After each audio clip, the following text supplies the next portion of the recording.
Hey everyone, this is Louis7 and I am streaming today the Gundabad, Fate of Gundabad beta in Lord of the Rings Online.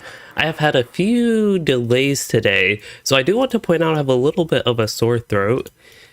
So hopefully my voice is pretty normal, and basically I don't know how long I will be able to go today, so I did just want to point that out.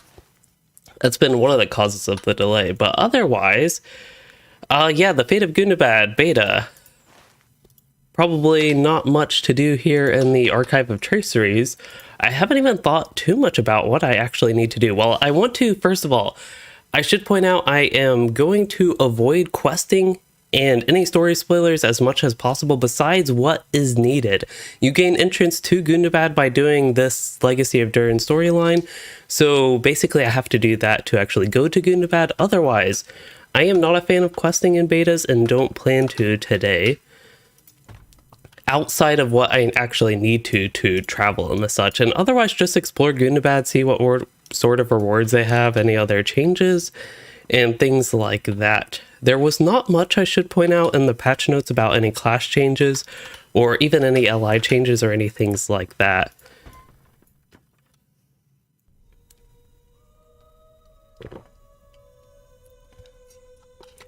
To say hello to everybody who have been patiently waiting, Ryan Glacier, Sebastian, Death Dealer 193, who is hyped for PvMP, which I believe PvMP updates are not in this beta round.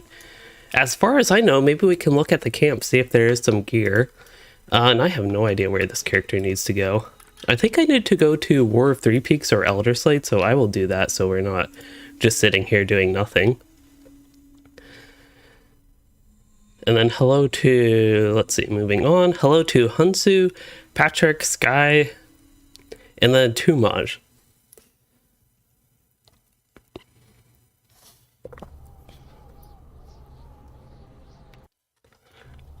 Alright, so Estelad Lawn. Apparently I traveled to the wrong location. We're off to a rough start today.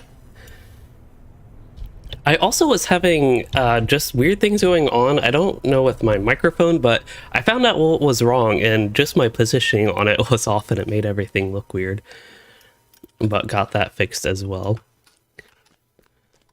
Alright, so yeah, I need to talk to Durin, who is up here in the top of the Anak Curfew. So I believe he will get me started on the path of this. Now, there are only 54 people on. I'm kind of surprised. This beta has not been hyped up basically at all. Even Gundabad, the expansion itself, I feel like there should have been more excitement from Standing Stone Games on this. Like, there was just a very minor announcement, I believe, from Cordovan in his weekly Court of the Ring stream about there being a beta for this, and they were kind of iffy on if it was actually going on. I feel like this should have been a bigger thing, and they should have made a bigger deal out of it. So I feel like there's just not that much exciting. Even though it is exciting, it just hasn't really felt exciting to me. Maybe I'm just the one missing out on the excitement, but yeah. So Gundabad, when it launches, will be November 10th. So yeah, we're actually kind of close-ish. I consider it very close to the launch for this being the first beta. We are about 30-ish days away. I believe October has 31 days, but depending how you count, 30-ish or even fewer days. Oh, where are we carrying this luggage? To the upper floor inside Zarkul Saloon. So yeah, Legacy of Durin, it looks like we'll start with Chapter 5 again. Going to, outside of this, what I need to do to actually go to Gundabad, going to try to avoid spoilers and the such with the quests and stories. I made a video actually on that. We need to go to upper floor, which is really confusing with this version and not regular Anak Curfew. I think you have to go to the back if I remember correctly. But yeah, way back in the day I made a video during the Mordor beta on why I don't really like playing betas, and basically all that is still true. I think at least what I remember from the video is still true. And one thing is I don't like spoiling the quest, and I don't like just getting no progress, because none of this stuff is obviously saved for my character, and then I just like repeat it when the actual expansion launches. Not a fan of that personally. Alright, so collect some pickaxes. We gotta dig our way through to Gundabad, is my guess. That's what I'm gathering from this. Trying also actually to not pay attention to what I'm doing, oddly enough. Which is usually how it goes, but I don't know, I feel like by focusing on not paying attention, that makes me want to pay attention. Also, I can just spend mithril coins. I can get mithril coins because this is the beta server, brawler. So I can just buy some from the LOTRO store and it won't actually cost me anything. Also in the Isengard Tavern, I could do the same as well and actually get tons of mithril coins. But this will do for now. And yeah, 5 mithril coins to travel, it's too close to me. Oh. I was just being extra lazy there, but it's something I thought of so I don't have to actually travel. Apparently that guy's too close to me as well. So, yeah. Durin is now that guy, I suppose. Oh, we are traveling to the gates of Gundabad. This is exciting. Are we going to the War of Three Peaks version, or do we go north? I know Tarbronak, I guess they actually have maps now for this. Wow. Wells of Langflood. So here's Elderslade. Mount Gundabad does include Elderslade. Why did I not even think of... There's Ingmar. Can you actually go to Ingmar? Is there a connection there? I don't know if there is. On the Ingmar map there is not, but... The first thing I... Oh, this is weird. This looks different. This is Rovanian. This is Rohan. Ooh. I like these updated maps. Let's see, Gondor probably looks the same. Wasn't the biggest fan of how they had Gondor and then like North Ithilien was tucked in. You'd actually go to Mordor, then you could go to North Ithilien up here. That was all a little bit odd to me.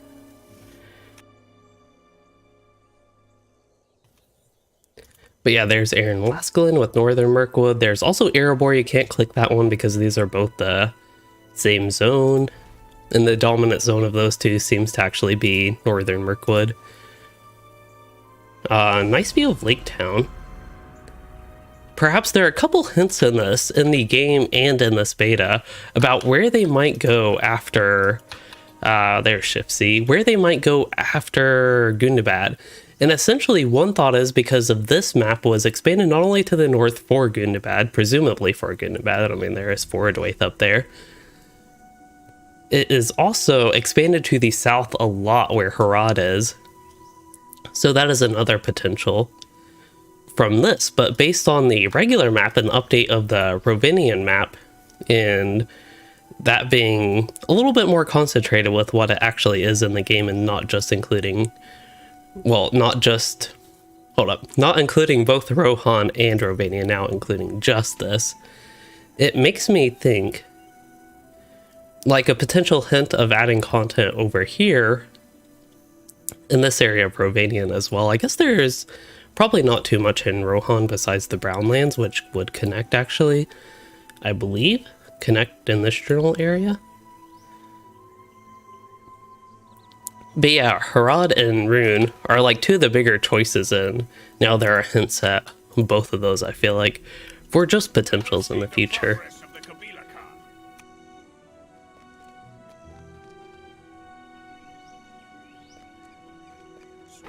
So here they are digging.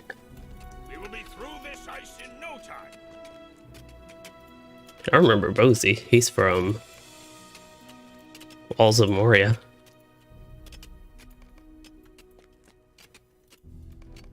They will soon be upon us. Fortunately, this character is all caught up in the story. For people that don't know, you do have to actually have the Legacy of Durin all the way through chapter 4.9, which I don't remember what that chapter is actually called anymore. But you do have to have that completed. I have done all that on Luiden, and I'm surprisingly caught up on him as far as the important stuff goes. Still a little bit behind on zone quests in some areas. We need to go south and fight alongside a kill beast. Not a hill beast, but a kill beast. Interesting. I command anyone I choose to command, man, dwarf, or elf. And I am Durin. I feel like my nose is... It's not stuffy, but I feel like it's sounding stuffy, so hopefully that's, again, not too bad for y'all. Unfortunately, today I wasn't planning to stream or even do any videos because of what is going on with the sore throat and that, but with this, it's exciting enough that I also felt like I was okay enough to do this. Also, I don't have any in-game volume. On OBS, according to OBS at least, you all do. There we go. Gorgar made me a gift of his warriors. Orcs, slay them, and you will be rewarded. Looks like I am in the melee stance, and I need to turn my volume down. As soon as I turn it on, I need to turn it down. Yeah, I was not only late to my original goal of 6 o'clock, I was late to my... it was actually my third goal. I initially did the second goal, actually, as 6:30 my time, which was just 3 minutes ago. That should have been... I should have just stuck with that. I didn't want to delay it that much, but when I wasn't ready at 6, or that would have been 7 Eastern time. Oops. Well, these mobs are easy enough to kill. Wouldn't expect too much from something like this, but I thought maybe there'd be a decent jump for the first taste of 131 mobs. They seem fairly normal compared to like as Innobles are. Really hard to tell in something like this, but based on their health and the such, what I remember. Also, I'm getting the nice new imbued LI damage. Not imbued, the new non-imbued. Which, by the way, I think you can rank that up at level 131 is when the next DPS and item level threshold will be. We followed Durin, okay. Hope you all like the Durin screenshot in the thumbnail. I had to actually take that today. I was looking through, the backlog I have on my current computer is not that far back. Also, I feel like I'm off on the camera. There we go.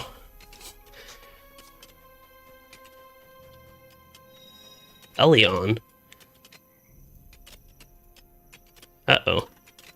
I have no idea what Elion is, to be honest. Nathan. So I don't think I have tried it out.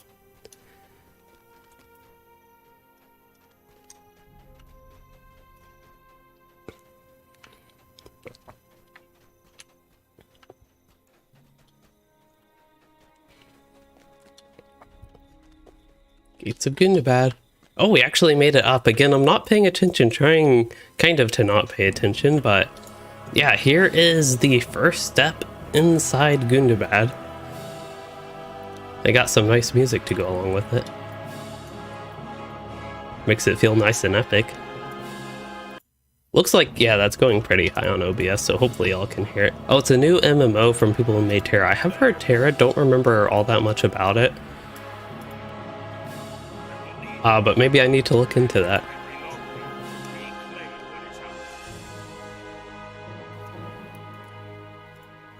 Hey, travel now. I believe this is 5.2 being done, so we should be able to explore. Again, going to ignore the quests, it's actually kind of hard for me to not click the NPCs.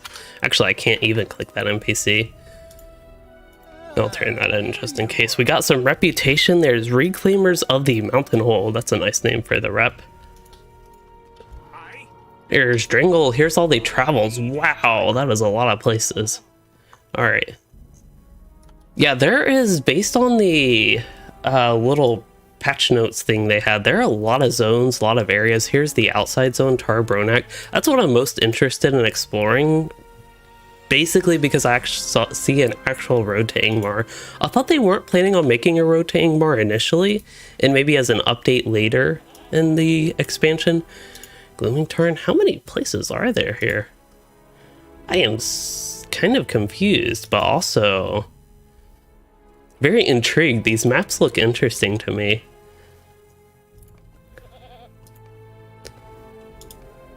Well, this looks like it's a big expansion based on all that.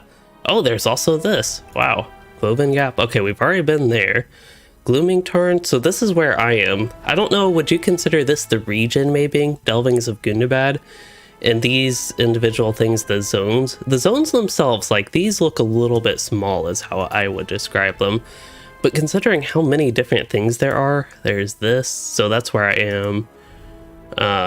Where I am not. I am right in this one. There's a rep vendor, that's what I'm excited to see. Okay. If y'all want to see anything in particular, please do let me know, but I'm interested in seeing this.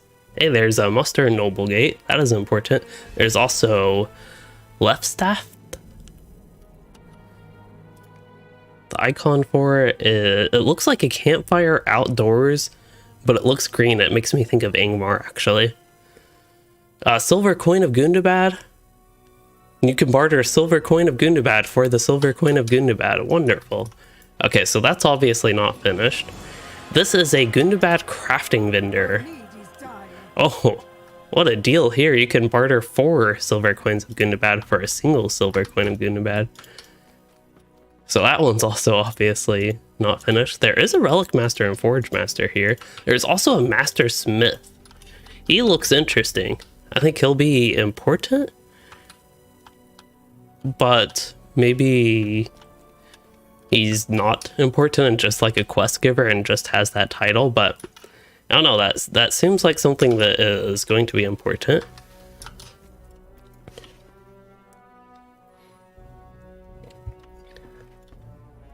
Can't really check out too many rewards if the 2 people I talked to don't have any. There's a bounty. We can explore the landscape, see what NPCs there are. This seems to be something very generic. Oh, that's actually... So throughout this zone, there's a far-reaching stable master. That actually looks like a little bit more of a main camp. That is Zidir Nisad. I will travel there by foot. Of note, you cannot use your war steed inside Gundabad, so that is, as far as I'm concerned, I think good news, actually. I didn't even know I had the Goat of the Threshold, to be honest. It's a pretty neat goat, though. I feel like I should be riding my Gundabad boar, but I'll save that for later. I actually don't even know where it is on here. There's Elderslade boar, boar of the 3 peaks. I think I prefer the Gundabad boars a little bit more. Boar of the Elderslade, I kind of like its plain look as well, to be honest. Okay, let's actually go exploring. Gundabad inside is very smooth, it feels like. The textures just feel smooth. Not smooth in a bad way, but yeah, it looks kind of... all I can describe it as smooth. Hello, Ivan, you haven't missed too much. I traveled to Gundabad, had to do the intro quest with Legacy of Durin, chapter 5.1 and 5.2 or something like that. And otherwise have been exploring the vendors, don't really have any new rewards, and just now getting out to exploring and looked at some of the maps, but there's a lot. So there is Beating Wings, defeat bats and the such. Okay, we'll ignore that for now. Mounting Great Bat. Hey, there's a goblin.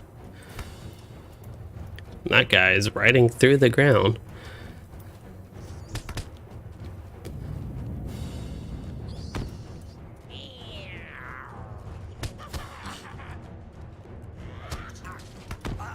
Alright, is it time for my first Gundabad death, or can I live through this?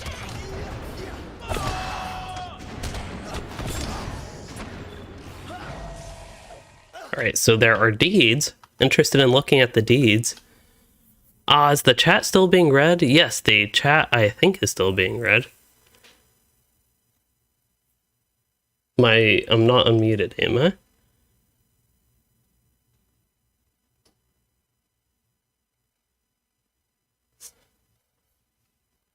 Unless I'm missing something in the chat. Hopefully I'm not. I'm on the both YouTube watch page. Check that and my dashboard, and they both look the same, at least as far as the chat goes.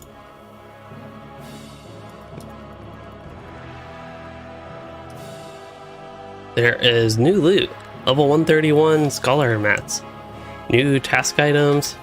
All that seems... this character's inventory is messy. All that seems pretty normal.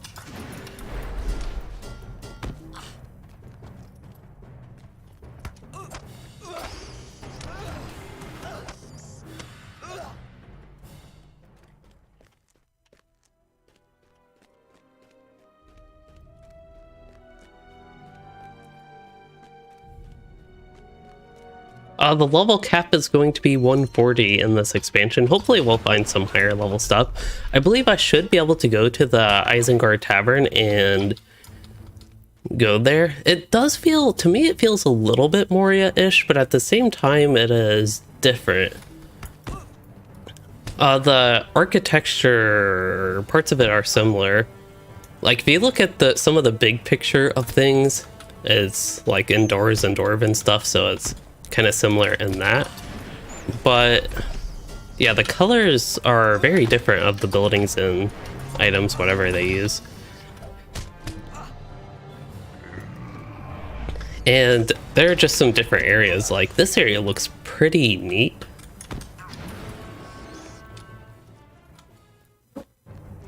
To me, yeah, the color palette, that's a good way to put it. The color palette is definitely different than Moria.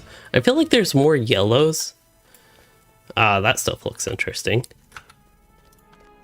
My FPS is actually a little bit low here. I can turn that on so you all can see it, but I don't know why it's low. If it's just that the game bad performance here, which wouldn't be ideal, or if it's actually taxing my system, which I'm guessing it is not, because both CPU and GPU utilization are quite low.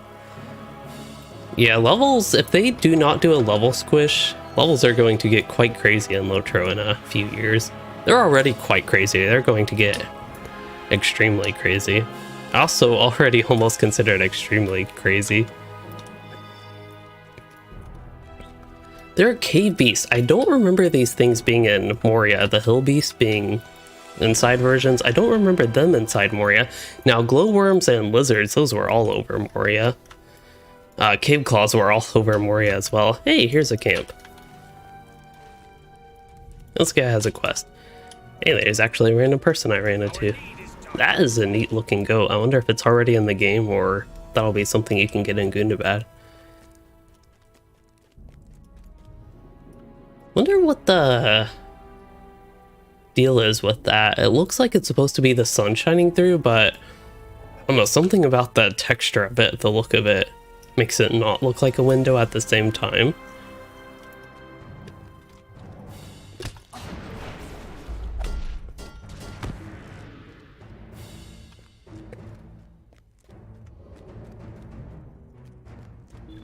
Lieutenant of Gassethrug.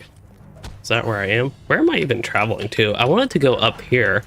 I can take a slow, stable travel to do some exploration. Thought I would see just for my first actual taste.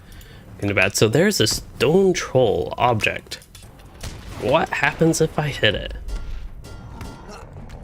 It is just taking damage. So it's a stone troll, but it's a mob.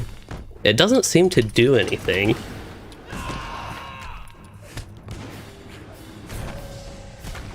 Did I get loot for it? I don't think I got the claw from the stone troll. I don't think I got XP from it. Huh. There is a... Wow, that's a lot of health. Actually, I'm curious if that's just the health they have, or if they found some level 140 gear. They did find some 140 gear. That is the PvP gear as well, so they have some of the PvP gear. So we can definitely have that to check out at least.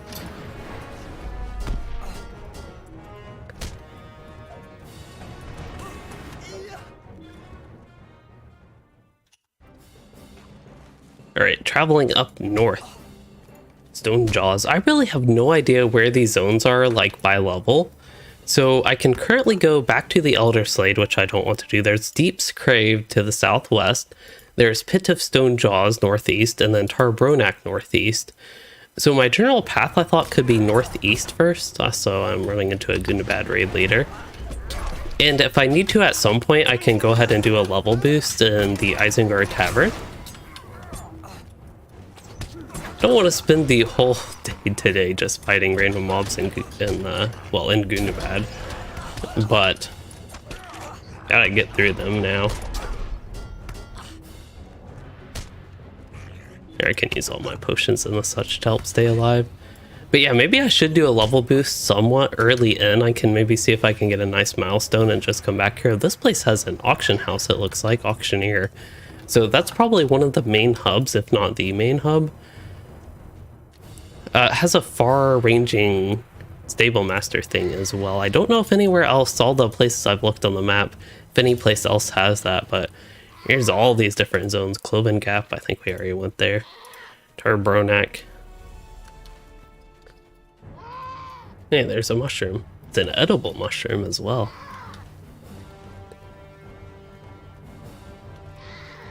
Maybe I shouldn't have been walking with the map open, because now I have no idea where I am.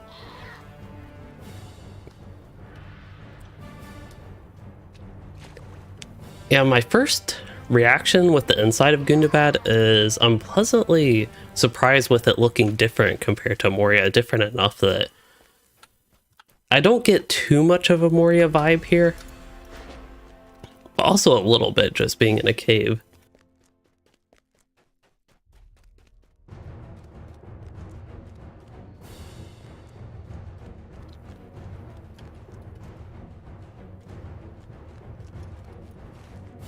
Alright, so I probably don't want to go that way.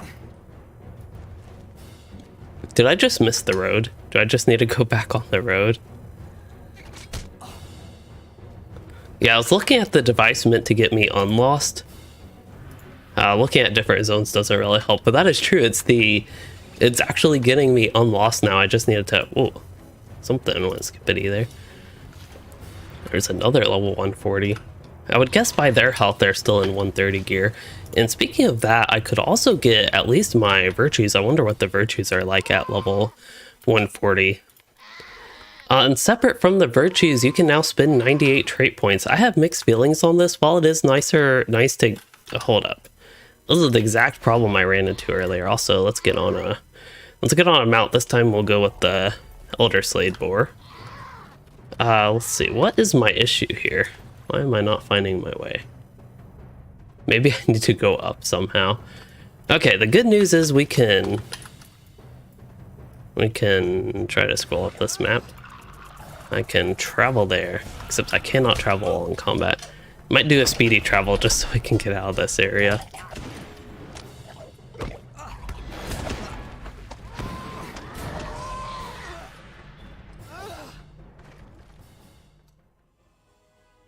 Yeah, there have been over time some changes to the user interface, definitely.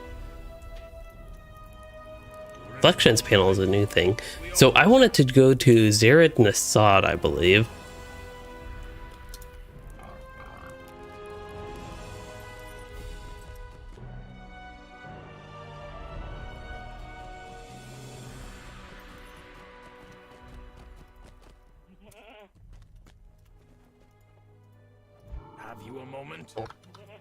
There is a Longbeard messenger with a silver quest. Wonder what that's about.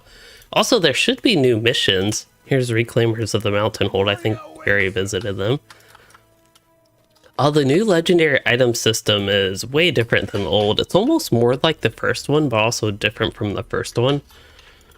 First one as in before imbuement. Here's the random auctioneer.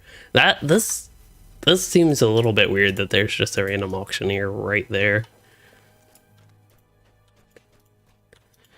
But hey, if you need an auctioneer, they're like perfectly in the middle there. That is a mirror. That reminds me of Mirror Halls, Lothorian, I believe.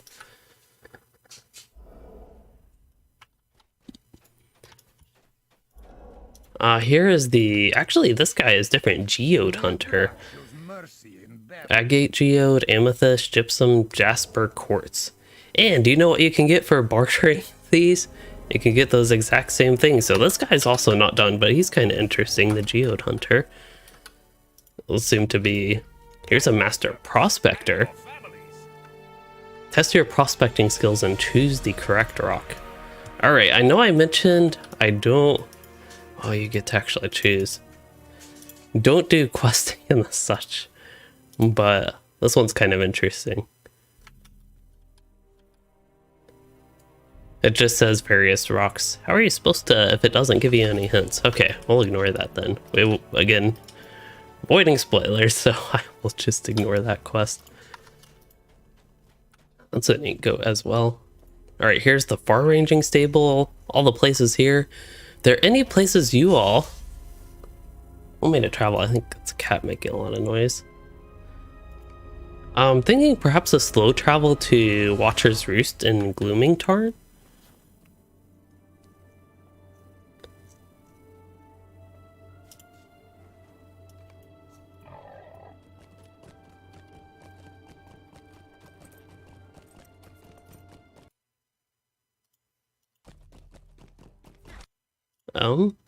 Trying to get another OBS window open while I do this to hopefully just record this.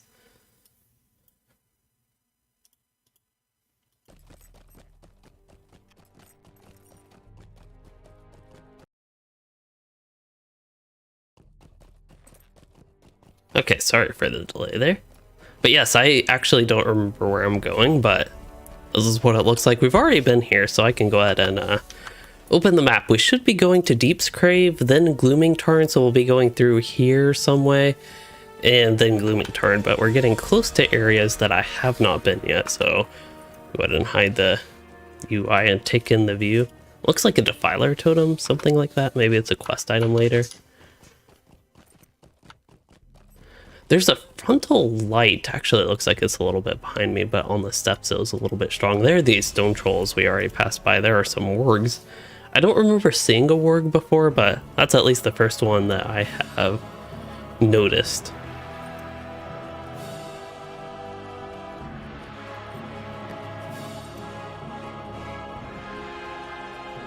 The full map. Okay, so this looks like a pretty neat part. There's the crystals. I know crystals have been talked about a lot, but yeah, I think the crystals are supposed to be glowing, it looks like.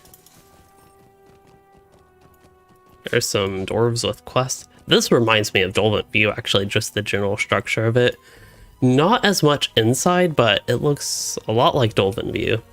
I think Dolvent View, that's the name of it, right? All of Gundabad is not underground. That's part of what we'll be discovering today, what is and is not. Also, the boar was walking a little bit weird on the steps. This is the Stable Master boar, by the way, not my character boar.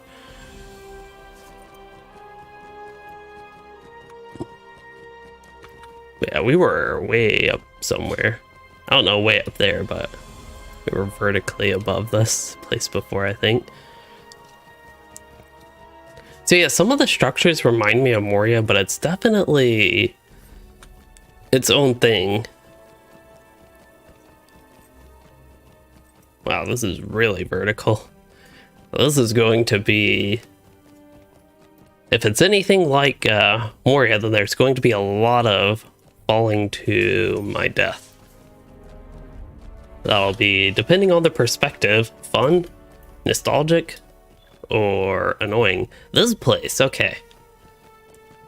This does not look anything like Moria to me. Okay, maybe a tiny bit like Moria since it is a cave, but this is giant open area and kind of pillory rocks is how I describe them. But yeah, this is some of the more modern, I'd say, world building that we have in LOTRO that makes the world look huge. And this makes the inside of Gundabad look huge. I don't know if this was all, like, this is supposed to be all mined out. Like, actually dug out. Probably some natural caverns, but... yeah. This place is nice and open. So far, I like this zone the best. We have been in 2 whole zones, and this is my initial favorite one.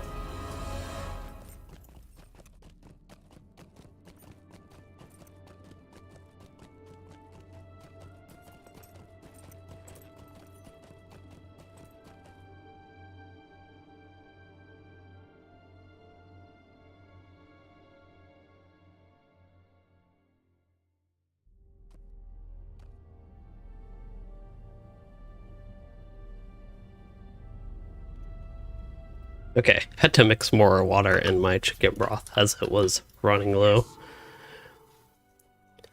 The one hot drink, warm beverage that I like. So, yeah, this is the zone we're in. The map of it didn't make it look this big to me. I didn't think the zone would be this big. But actually being in the zone, that's a... It's a pretty decent lake, decent sized lake it looks like. It's a little bit weird because it's an indoor lake. Wow, that's really choppy. My FPS is down to 20, 19. Wow. I wonder if having the second OBS is causing any of that. No, my FPS is the same. Yeah, the same when I close the second instance of OBS, so it wasn't that. Okay, going back to having the second recording going. Not quite chicken soup, but it is chicken broth.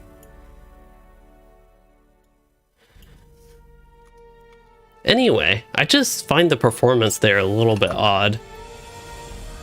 Hopefully it won't be too annoying when this actually comes out. Again, my GPU is being utilized a lot more here, but still my memory, the 3D video encode, the stuff on the task manager at least, doesn't show much utilization. But it's higher than it was, up to 60 something percent on those things.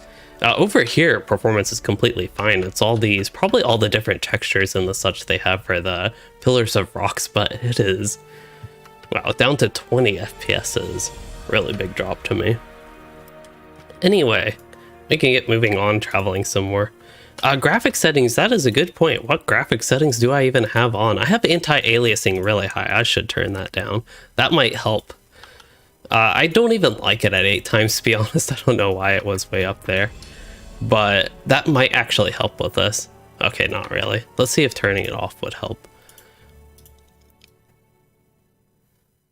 Turning it off gives me, it looks like a little bit more FPS, I would say, just based on the numbers, 2 to 3, maybe 4 FPS higher. Looking at these rocks.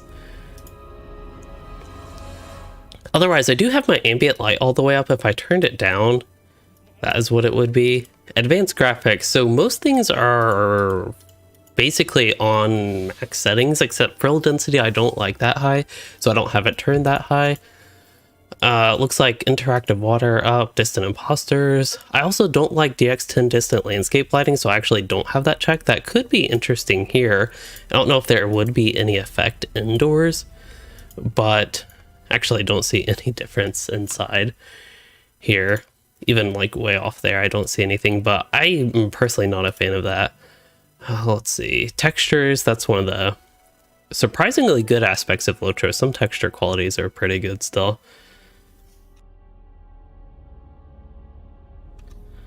I think if I usually turn things down in games, it's going to be some lighting and shadow type things, but it looks like a lot of those are still quite high and all this stuff. One thing that I would guess would improve the performance here is just turning draw distance down, which in LOTRO, I believe that would be maybe object? No, not object. That would be landscape in this case, I think. Object, some other areas turning object draw distance has actually been beneficial for performance, but if I turn this low, that's actually not even low enough. Yeah, it doesn't quite hide this. My performance does get better. I'm up to 30 something, but that's still not good. But then that looks actually really weird on very low. Okay, we can get moving on. Hope that helps with the settings, just to give, I guess, a little bit of context of what's going on.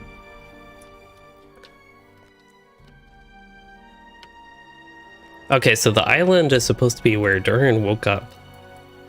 Maybe we get to learn about that. Oh, these mobs are pretty high level. Maybe I'll take the slow travel stable master so we can be a little bit safer here, and then I'll do a level boost. I guess I can look at these, just make sure every single one is the exact same. Some of the cosmetics here are interesting. I was kind of worried that they would all look like the Elder Slate cosmetics, which to me are not my favorite. I actually don't even have those, and this character isn't wearing that stuff anymore. But like the one in the thumbnail for my last video, I was kind of worried that a lot of the Gundabad cosmetics would look like that, so I'm really hoping they don't. These are just plain old vendors, okay. Task, pretty standard looking stuff there. Dwarf Scout. An interesting mirror once again. Maybe there's not too much of the mirrors, but this mirror Doesn't even look like a mirror, actually, in a way. And then I don't see anything shining on it. Actually, there's a mirror right there. Ugh, that just brings me back to that one instance where you have to turn all the mirrors, the mirror halls, I think, the Lothlorien instance 3-man. Our need is dire. Alright, where do we want to travel next? I was thinking the Cloven Gap. Maybe we can stop at Bazin Manar. Ugh, this is going to be a problem throughout the majority of Gundabad. Have to make sure I read the name of the places before actually try to say them. Alright, so moving up there to the zone in the north.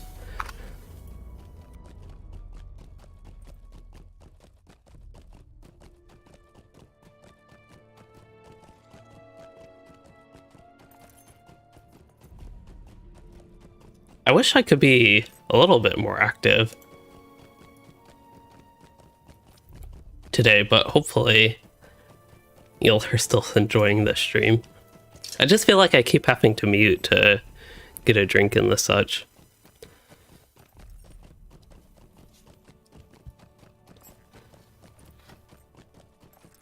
A lot of Grims here. Crystal Grims, actually. There's a pet Crystal Grim, which I could get out if I wanted to. Yeah, there is a statue of somebody there. Can definitely feel the low FPS. While facing this way, I might be, yeah, even below 20 for a moment there. There's just lots of different textures, I suppose, that way. It is a really nice looking cave. I hope the questing in this zone is fun, because it looks like a zone I will want to be in, even with the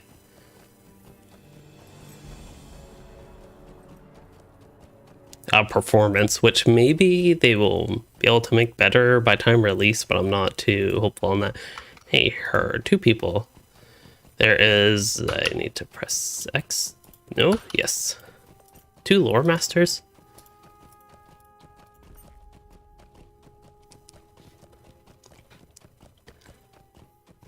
All right, we can actually look where we're going. So this is the next zone.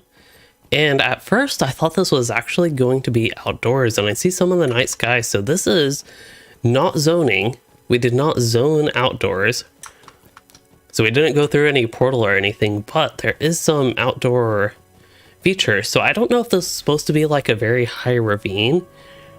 The Boris face is stuck in the ground in the stairs, but yeah, it kind of feels like you're at the bottom of a ravine, but it already feels like you're kind of high elevation, high altitude, because you're like in a mountain. I don't get the sense that I'm like really deep down, at least.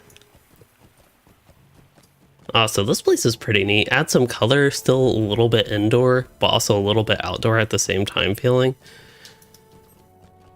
This reminds me, if I wanted to pick a spot in more of the spore and not actually changing angle is kind of funny. Yeah, it actually did look like a multi-boxer with the lore master, at least dual boxer, only 2 of them there. But it reminds me of that one little green place in 21st Hall, I want to say. That might not be the name of the zone. It's where the crossroads thing is in Moria. Here, we can actually go to the Moria map. We haven't been to the Moria map yet. Durin's Way, that is the name of the zone. What is 21st Hall? Oh, 20... anyway, it reminds me of this little place where there's a little bit of greens in Moria here. Theric Bazan is the name of the stable master. Don't remember the exact name of that. Maybe it is actually the Moria Gardens. Oh, we were traveling the whole time. I actually thought we stopped traveling at that area up there. But yeah, it reminds me a little bit of that. There's some weird textures going on in the distant landscape. Hopefully they get that fixed up. That would be west here by release of the expansion, because can't really see too much what it actually looks like. These mobs, just for reference what level this zone is, these are pretty high in the 130s, so this is pretty high level zone until you get here.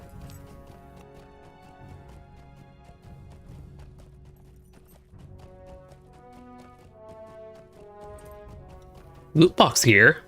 As much as I hate it, it would be maybe a little bit interesting to see what you get for the 131 to 140 stuff. Again, all that stuff we can do in Isengard Tavern. Yes, new level cap. And thank you for the, unless you move my character shirt, this shirt. This is actually one of my favorite shirts. It looks a little bit weird on the camera, I will say. It looks, I don't know, a little bit glowy. But in person, I don't think it looks like that. But yeah, I really like flannel shirts. So in wintertime, you'll probably see me wearing them. I don't have that many. But yeah, I'll have to think about varying up outfits now that I have a face cam compared to the majority of last winter. Moving on, where are we? Oh, interesting looking stuff on the map there. I'd be really interested in seeing that. Also, I don't know if any stable master would actually go that way. There's a little disconnect here. Where were we? Cloven Gap? Wait, I'm confused. I have no... Cloven... Okay, so Cloven Gap is right here. Maybe... Is there a river? Yes, there's a river, so maybe this is Cloven Gap. The orientation feels off to me then. The river... Okay, so the river in this one is going southwest northeast, right? It's going this way.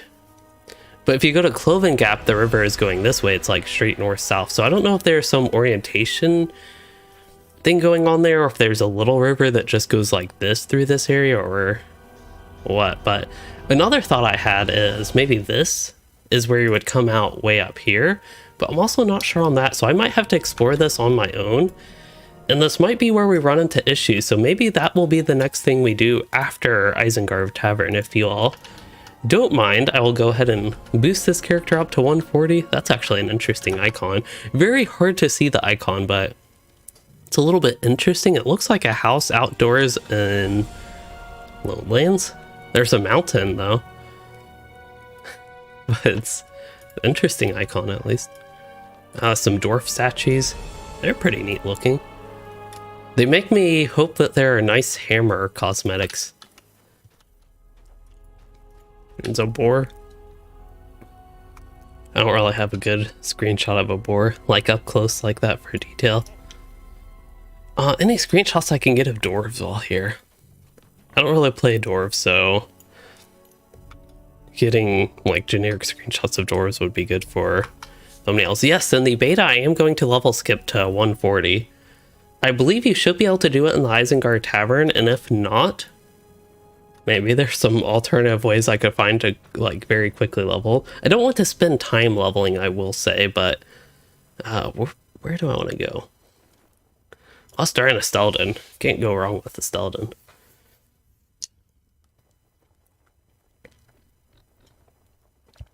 Actually, I could do the collections map. That would probably be easier.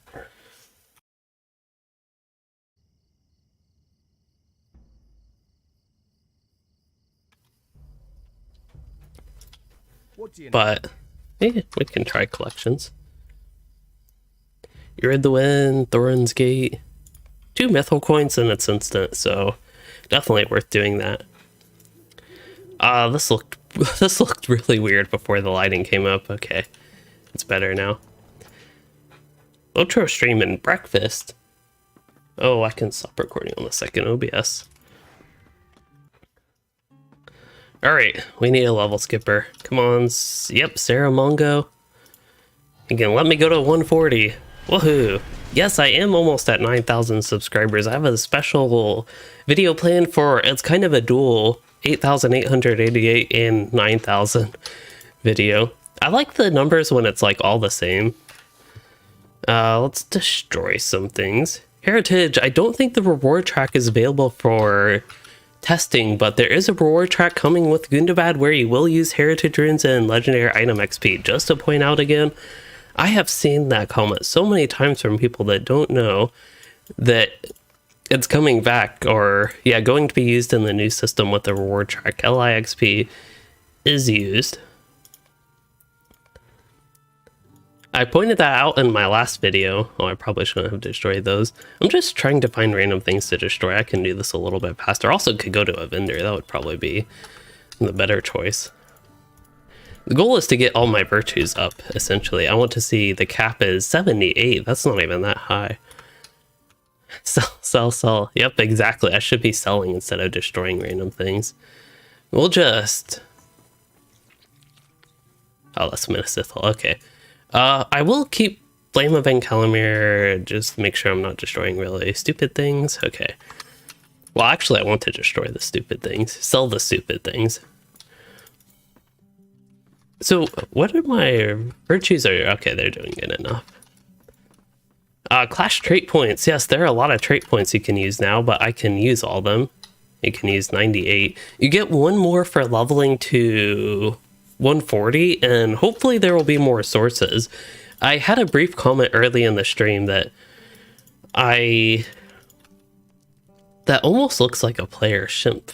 Wonder who they are and what they will do in this. Okay, so what do we want to look at? So there's PvMP gear. That would probably be the next thing, unless they actually have armor here, which I kind of doubt it. The armor vendor, I don't think has any of that. Kevin Boring, thank you for becoming a channel member. Definitely appreciate that. Yeah, I didn't think this stuff would be updated. There was something 116 though. Oh well. But yeah, definitely appreciate that to help support content moving forward. Alright, this guy doesn't have anything. Well, yeah, we'll get moving on. I don't want to spend a bunch of time looking at these NPCs that have nothing. Especially when there is an NPC. Wow, Pimo, also thank you for becoming a channel member. And Death Dealer 193, this is kind of crazy. I don't think I've had so many people just rapidly become channel members. But yeah, as a copper channel member, I'm supposed to do monthly polls. I'll try to do better on that. Oh, carry-alls, this might help. Item XP rune. Yes, item XP. That will be a thing in Gundabad. Junk. I need a junk carry-all. Oh boy. Essence and Tracery. I'll just get all.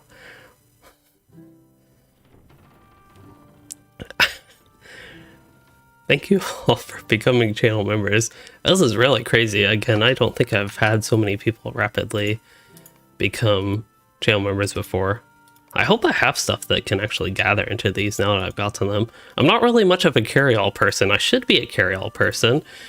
But if you all want to know what that helps with, first of all, subscriptions for things like LOTRO. I do have to pay my sub, even if Standing Stone Games has been nice enough to give me the last two or the last mini expansion and this expansion at least. Okay, what are we doing? Like, I actually kind of forgot what I'm doing. Here we are. Level 140. We want this one. We want to see what the... I don't want to see what the new loot box has, but we will see. Yeah, there's a lot of people watching. That's why I feel a little bit... Slade Rot? Oh, so that still gives 130 essence. How boring. Need a black steel key. Yeah, Gundabad definitely is huge. There is somebody I want to talk to. Here we go. Adventures and Travelers. I want to find the new armor. This is 121. Do they even have the loot boxes? It's still going to give all 131 stuff? I mean, all 130 stuff? This is Adventurers. Oh, here we go. So we want... Yeah, this stuff is cheap. Didn't need all those loot boxes. I do not support loot boxes, by the way. Okay. So just to look at what armor could look like. 432. Well, that's still 130. This did say, I did read this right, 131 to 140, but it giving 130 gear still. Okay, so essentially that is not updated.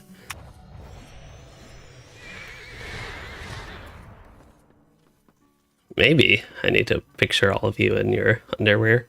It was really scary. So the first, well, actually I've had as time progresses and my channel gets bigger, I've had bigger and bigger streams, but the Treebeard launch, that one was one of the bigger ones. Where I kind of shattered, I feel like, my previous record for most people. Oh, people are watching me do nothing right now. PvMP, that's where I wanted to go. So gear is not updated. We can go over here, though. This is what I wanted to do. Crafting Hall. Assuming they still have the tracery stuff here, that is. But yeah, there was the Treebeard launch, and then after that, the early preview for update 30.3, I had close to 120 at a point. These things still are here. Nice. So there's level... Wonder what happened to all my ancient scripts. Did they not get transferred, maybe? That's entirely possible. But yeah, here's the new stuff. This is max level 499, which should be 465, actually. I believe it should be 465 for the first phase. And that would be pretty big stats I could boost on this character, but I don't really care too much about working on that right now. But that is something you could get and test in the beta if you want. I wonder if they have updated these at all. These all still... Initial look, at least, they all look the same. Don't have any new set bonuses. Still same with Ascendant Light and all that, okay. Wait, Ascendant Light is outgoing healing. How many viewers did we have for the like challenge? It was actually a pretty big stream. That one was, if I remember correctly, we got around 50, 35 to 50-ish is what I'm feeling like with that stream. So that was a relatively big stream, and I just noticed, you know, the story of the webcam. I noticed there were a decent amount of likes on the stream, like compared to usual, and just a decent amount of viewers, and I just said that silly thing of if we get so many likes that I'd get a webcam. I was thinking of getting one anyway, but yeah, for people that missed it, that is the story of how I actually decided to get the webcam, which I don't even use anymore. Well, actually I do. It's the cat cam, which there is no cat in. Also the cat cam. We've been on the extra big cat cam. No, we haven't, never mind. This is the extra big cat cam. We need to go to PvP. I wonder if there are any actual monster players on in the beta. But I don't intend to PvMP. I intend to check out the PvP gear.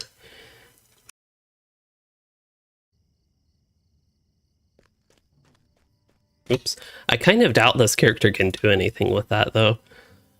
I believe I have to go to Southbury. But about Twitch streaming, I've thought about actually trying Twitch to do a Twitch stream to see how it'd go. I used to not like Twitch all that much, but perhaps it has changed and better than my initial impression of it. And then What can I do for you? when I go to, there's the new place, so that is going to be the one place you can travel. We've already been there. Zitter Ninsand, something like that, Nesson. But I need to go to the Etten Wars.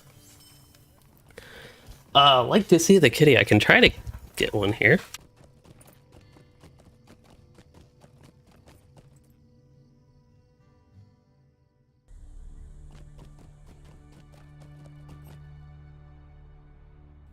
There, just for becoming a channel member, I'll now have her bother me for a while.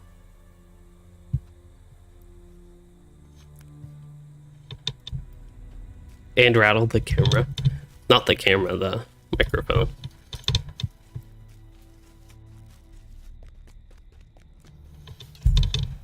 Alright, PvMP gear. Where would I even find this? Monster play. Monster play rank up. Alright. That was easy. I didn't know PvMP was this easy.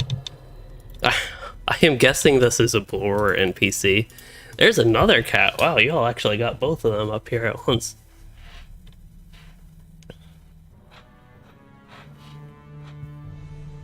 Maybe now you can see the actual difference. This one's the fat one, Piper, and the one in the back's Lexi, the skinny one.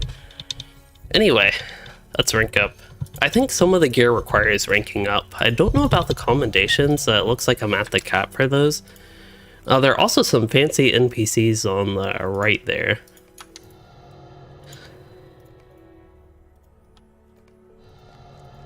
Guardian Trader, Champion, Warden. Alright, there is level 100. There's equipment. Alright, this is all old stuff. There is Cold Fells. Cold Fells sounds a little bit like Gundabad. Greetings. Armor tier 4, tier 5. Yes, this is level 140. It even has the PvMP essence slots already. Armor tier 4, we want the highest tier, obviously. The stats on these are obviously a lot better. Item level 470, wow, I didn't know that would be. Maybe that's not going to be right off the bat. Armor tier 4 upgrade. Oh, I'd spend a lot of time having to get that. There's jewelry tier 4. No really comparison to anything PvE wise for Gundabad, which speaking of that, are there any instances?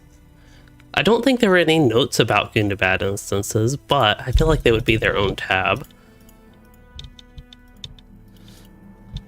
What if I search? Alright. Yeah, I feel like they would be their own tab and actually be put in the patch if there were instances.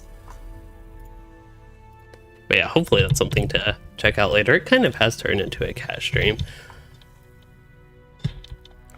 Yeah, lots of gear. Healing jewelry.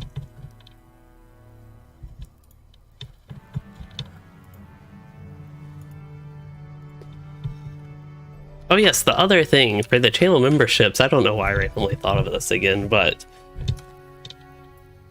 yeah, all the things I am not doing, or I am doing, are definitely not permanent. That is true. What do you need? But channel membership, the other things that stuff contributes towards things like PC upgrades to get better performance in game. See, tactical mitt. I should not really care about my gear that much that I actually try to avoid certain pieces, but when they have like the reinforced one randomly give physical mastery and then the chest pieces back pair for mitigation and finesse, it just makes me want to actually pay a little bit of attention to what I'm getting. But I'll just barter for some pieces, get this character some 140 gear, and we can see what it looks like, I suppose. Little intermission from the Gundabad stuff, and we can see cosmetically. Maybe I'll do a reveal. What can I do for you? Hopefully they already have these whatever cosmetics, so we can actually look at that. That one's finesse, we'll do that. Reinforced, okay, maybe I'll just get the other pants just in case. And the boots would be the last piece here. Don't want tactical mitigation, so hope that's somehow better. And it was, it had critical rating. Alright. All the gear. And okay, that actually looks neat. I don't know if there's anything like that already in the game, but I will say it looks neat to me. If I wear my equipment, we'll show the helmet. I don't think I got a cloak. That is what it looks like. Again, me being a little bit less familiar with all the cosmetic options in LOTRO, I don't know if there's anything already like this in the game, but I like the look of it.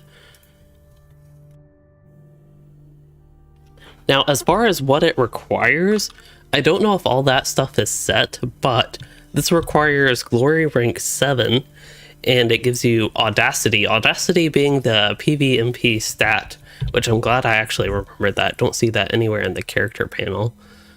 Where would Audacity be?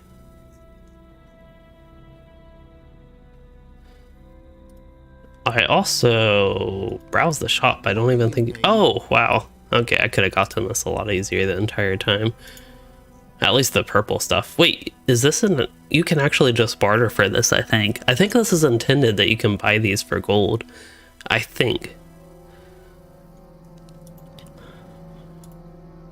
Like, this isn't a special beta thing as far as I know. What can I do for you? But that's not good enough for this character. I don't see any of the essences, I will say. We can double check. The war and character panel. Oh yeah, that's a thing. So Audacity. Rank 31. So the rank cap is now 35. Not 35, I mean 50. And yeah, this provides buffs like these.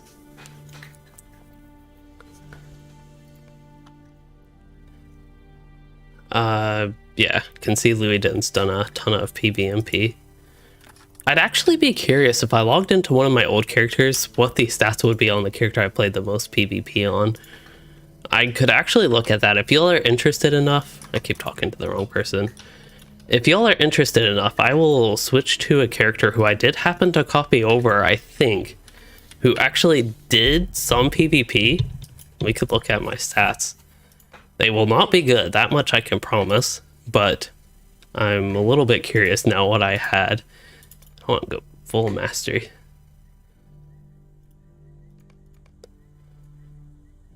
Didn't I already get earrings? I think I did. Oh, those, I got 2 necklaces, never mind. Alright, no... Oh, there is a pocket item, perfect. Where's the other pocket item? Is there another medallion? There it is. Alright, this should hopefully help me survive the landscape of Gundabad. And we can go back there. Oh, I have a lot of health. And then we can also check out their essences, but yeah, this is the armor. There is, yeah, just upgrades. I don't really care too much about actually upgrading, but I could do that. This would also be glory rank 7. Actually, I'm curious, do they even have this implemented all the way? So it has, yeah, it just has more stats, even if the item level is the same. I wonder if that is intentional. It actually has fewer secondary stats though, so I actually don't know this upgraded if that's actually done or not.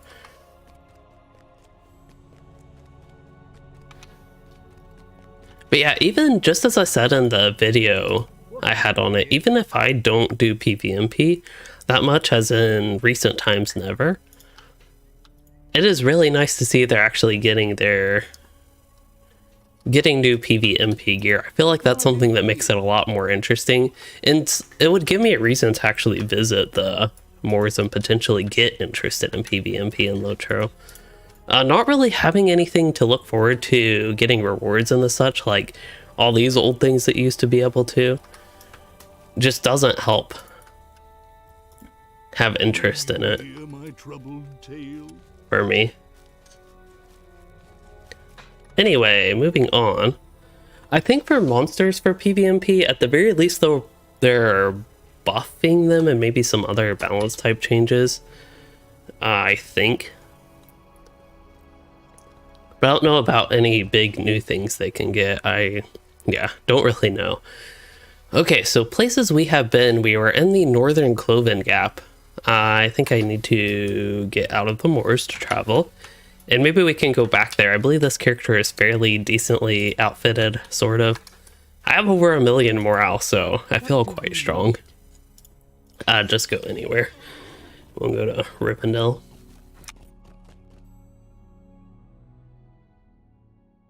Also, as an outlook for the rest of the stream, I mentioned with the sore throat that I don't know how long I would be able to go today. It's probably getting close-ish to my limit. We'll explore Gundabad. I want to do that at least, but yeah, probably won't have as long of a stream as I might normally have. Okay. It's exciting to be back in Gundabad. While it was exciting to get my armor. This one? I am just guessing that this is my green. No, that's not my green outfit. I could just look at the icons and know that.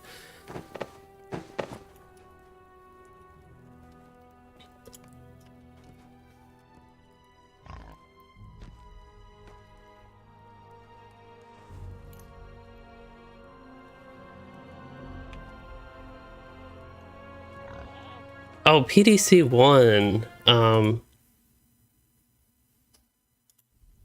You mentioned Discord is the way what others are using is the way to interact. You mentioned something, I think it was you, that mentioned something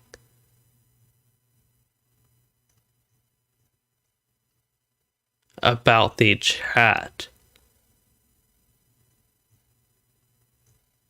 earlier. Maybe it was somebody else, but if there's anything, if I'm like missing chat or there's anything, any issues there, essentially, Could you all potentially let me know?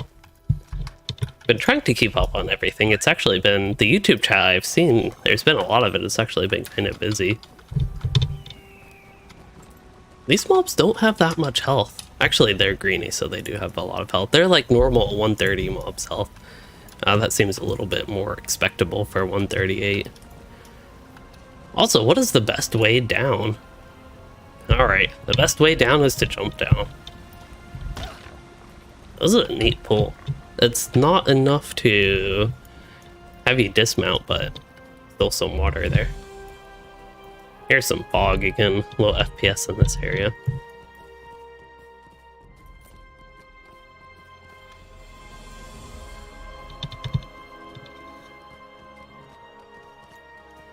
Let's see, again, I was trying to head, as a reminder, since I don't think I mentioned it, head to the northwest corner of this map and see where that takes us.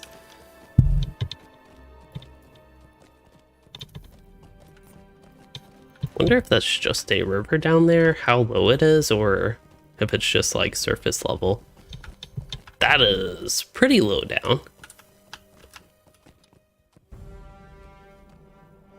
Not meaning to look up the boar's rear end. Definitely some places with low FPS here. Looking in certain directions where there's just a lot of things going on usually. And if you all do hear a rattle, that is the cat that we called over.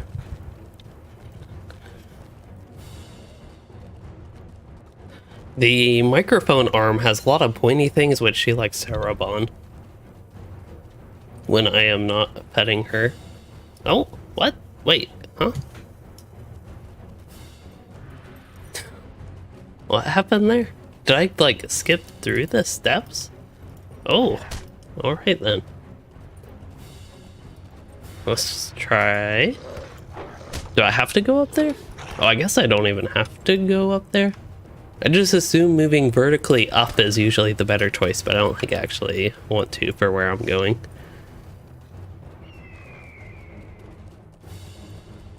Oh, poor anti-cat's rear end all in the same minute. Yeah, there are a lot of cat butts on the stream, unfortunately.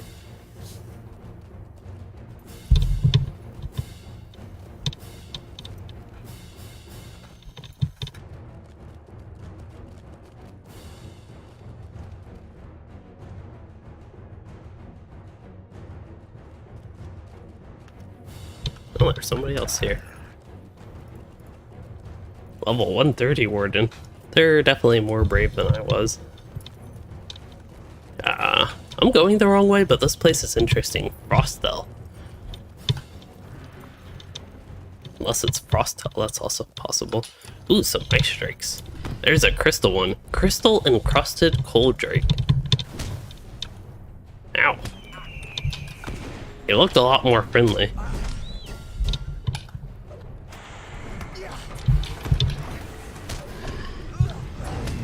Oh, I haven't even reforged my LI. That's something I could have done. Did I get the subscriber town services? I did not, because I am a noob.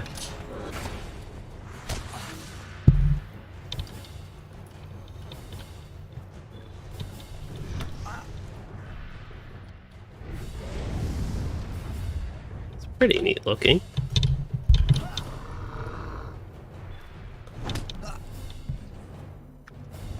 Alright. I don't think I can get any more screenshots of it. But yeah, my damage is surprisingly decent still without even upgrading my LI. Yes, it was all rocky and woody a second ago, but we travel north. We're still out inside. We're in outside.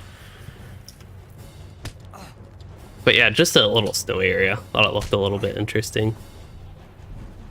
Hello, LOTRO player. As Harvane said, you can go to 140 in Brawler at the Saramongo NPC in the Isengard Tavern. Ooh, here's a chest. I do want to loot the chest just to see what it has. Although if it's like everything else, probably isn't even finished. I might have to worry a little bit about my character's health here, by the way, but I think we reached the end of this area. Just a nice little drakey area.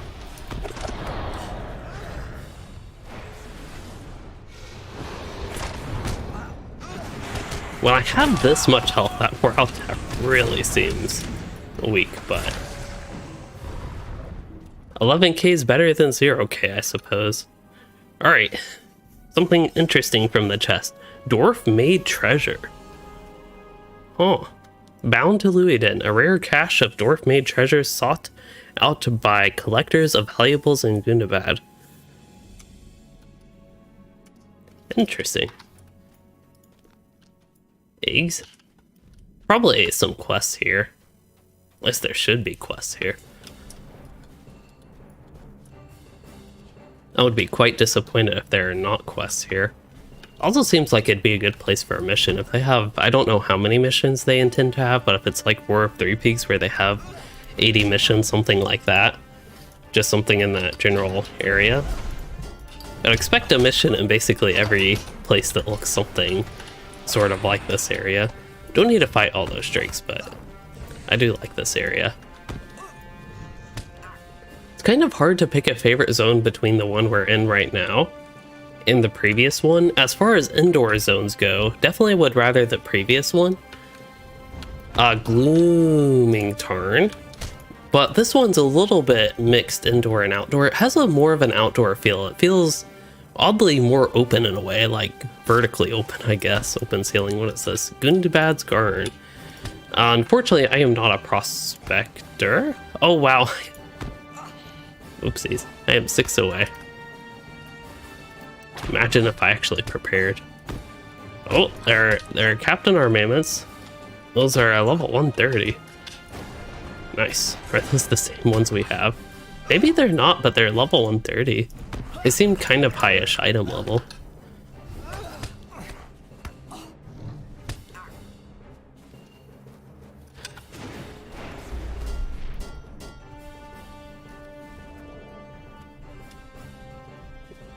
This does not remind me of Moria at all. I feel like it's an easy thing to compare Gundabad to, in a comparison I've seen from a lot of people, but yeah, I just think it's interesting to point out when it looks way different from Moria, and when it looks similar, but this area is like nothing like Moria.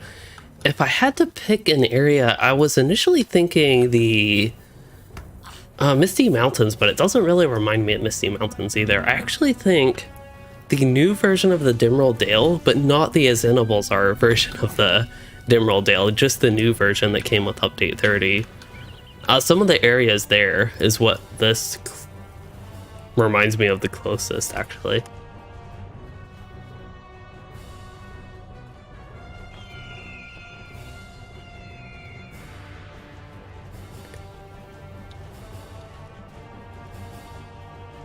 Cannot get, well actually, yeah, cannot get my War Steed here, so I guess it's considered indoor enough for no War Steed. This is quite interesting looking. The texture on that is not finished, but it makes it look kind of vaster than it probably is. That's also an interesting structure. Where is that? Is that an enemy camp? It looks like an enemy camp. That's going to be exciting. Alright, have to follow the road. I'll try to not show dragon rear ends. Ooh. Maybe. Now I'm paying. Oh, she's headbutting me now.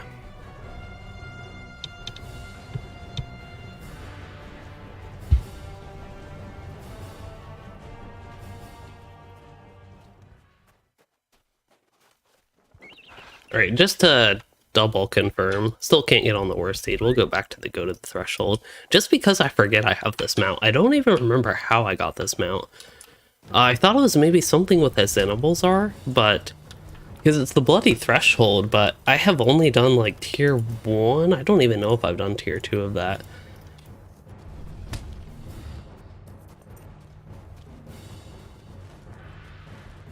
So yeah, I don't actually remember how I got this. Alright, we're getting near the end. Sound like fireworks. Some more drakes. And it looks like it is a frozen waterfall looking thing. Oh, I guess we have to wait till update 32 maybe? I'm actually curious. Okay, I had to clear my throat. But I'm actually curious, update 32, if they would intend to do more stuff with Gundabad. We'll have to wait probably for the story, see if the story actually wraps up. Or if they do intend to have an update or two little Gundabad related updates before they move on to something completely different. One thing I feel like with Minas Morgul,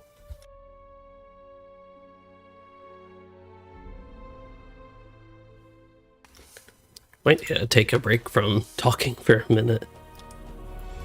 Here, I'll travel for a little bit.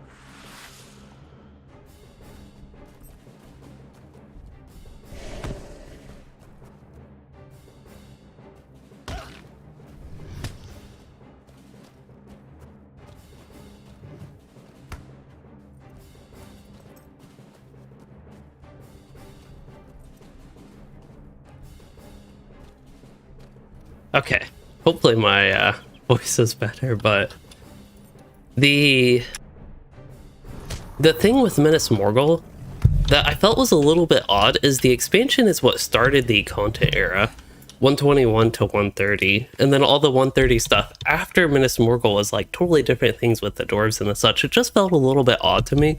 Like we started the Legacy of Durin and the Trials of the Dwarves, and we're totally wrapped up with the Black Book of Mordor. Of course, little updates included the Rim Merchant raid, the instances, and the such, and that'll probably be similar with Gundabad, but I feel like I would prefer, personally would prefer kind of the opposite. Where am I Gundabad? I really need to get on my Gundabad boars. I feel like that's something I just should be using.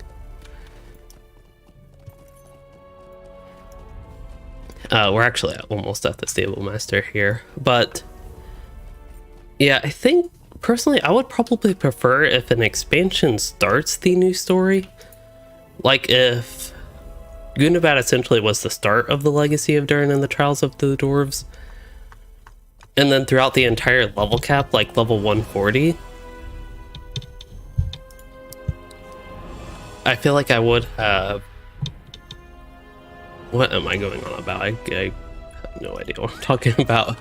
Basically, if level 140 was the start of the Legacy of Durin, and throughout the entirety of the level 140 era was all the Legacy of Durin, and then the next expansion, whatever the 150 expansion is, that would just be the start of the next thing. But it feels like with Minas Morgul and potentially Gundabad here, if things go as they seem to be planned. How about Welcome Lofts? Can I do a slow travel to Ibdek Bozru? I can.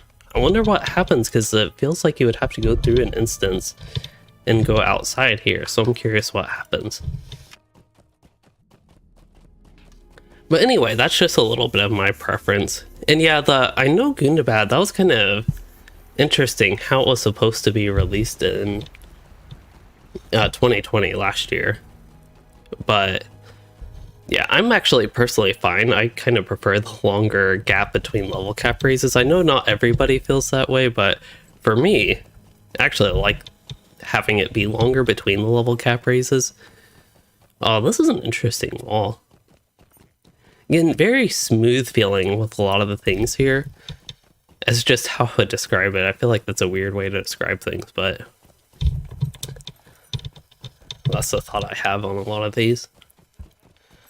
Not really worn down, but I also feel like that's actually a bad way to describe these. Some of the buildings and features here.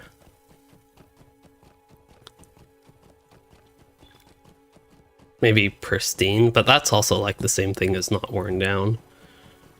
I think it is a little bit kept up a little bit well, not as like worn down as Moria. A lot of the stuff in there.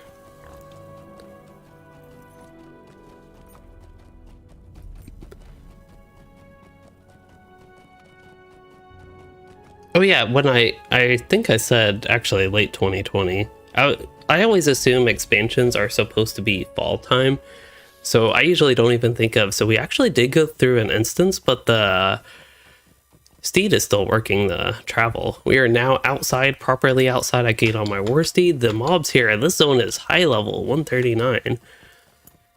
Is this the last zone? Potentially. Welcome, Wolves. There's the stable master I'm going to. Have no idea what's up there, have no idea what's up there, but definitely want to check them out. There's also that stable master. And then Tar Bronak is what's going to be on the other side. In Tar Bronak, I thought you could actually travel out here to Elderslade. I thought that is, yeah, it actually looks like that connection is there. So we can check that out. We can check the Angmar connection out. A lot of things to check out. But yeah, during the pandemic, last year and continuing into this year, Standing Stone Games has pumped out quite a bit of content. That is an interesting looking thing. Ice Giant. I've seen something that looks somewhat similar-ish. A roving threat, I believe, in Misty Mountains is the closest thing to that. There's an Aurok, a friendly one, though. Another interesting goat. Maybe I'll put some goats in my thumbnails. This area also looks... I hate to keep describing things this way, but smooth. This little flat area here.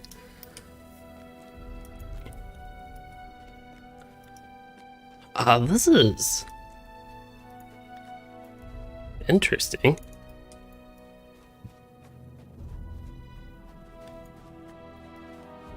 I just want to, like, walk in this area and look around.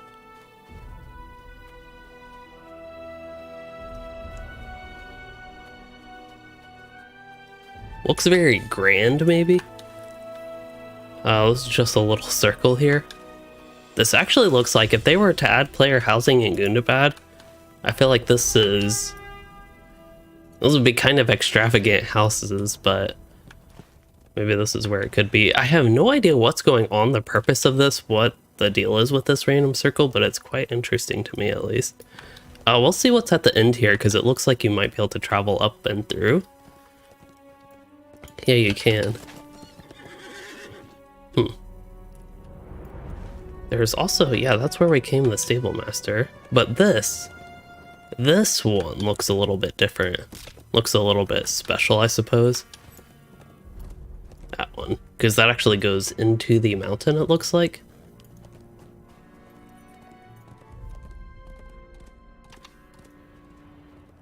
Gundabad hides. Oh.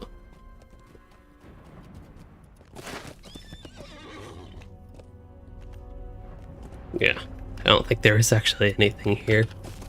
This almost reminds me of a res circle. I've just seen too many of those. That was probably a bad idea. I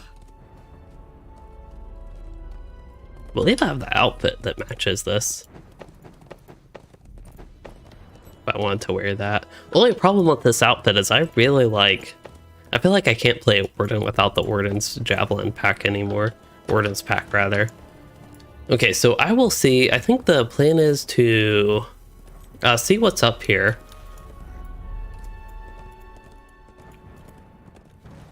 And then I think that'll take us to Tar Bronak, it looks like, and whatever this structure is. And then maybe we can go either to the Elderslade side first, and then go back up and see if there actually is a connection to Angmar. And then maybe travel through the rest of this zone down over here.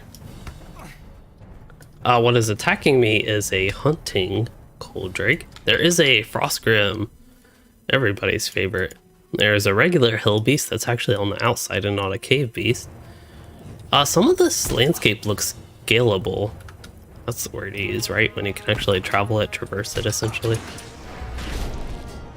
So I will try to climb up this. While things are fighting me. Oh no, I fell. There we go. Oh! Is the game kicking me back or what's happening? Okay.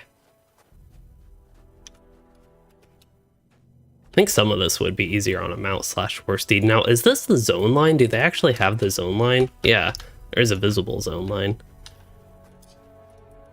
Anyway, that's causing a lot of lag, it seems. This really gives the feeling that you can travel up here. I don't know if there's anything interesting to see, but this is the type of thing I actually like in MMOs where you can, with sometimes some hard work, actually travel up that, or at least they give the feeling that you can. It makes it interesting. Of course I died there, but that's okay. What else are we supposed to do other than die?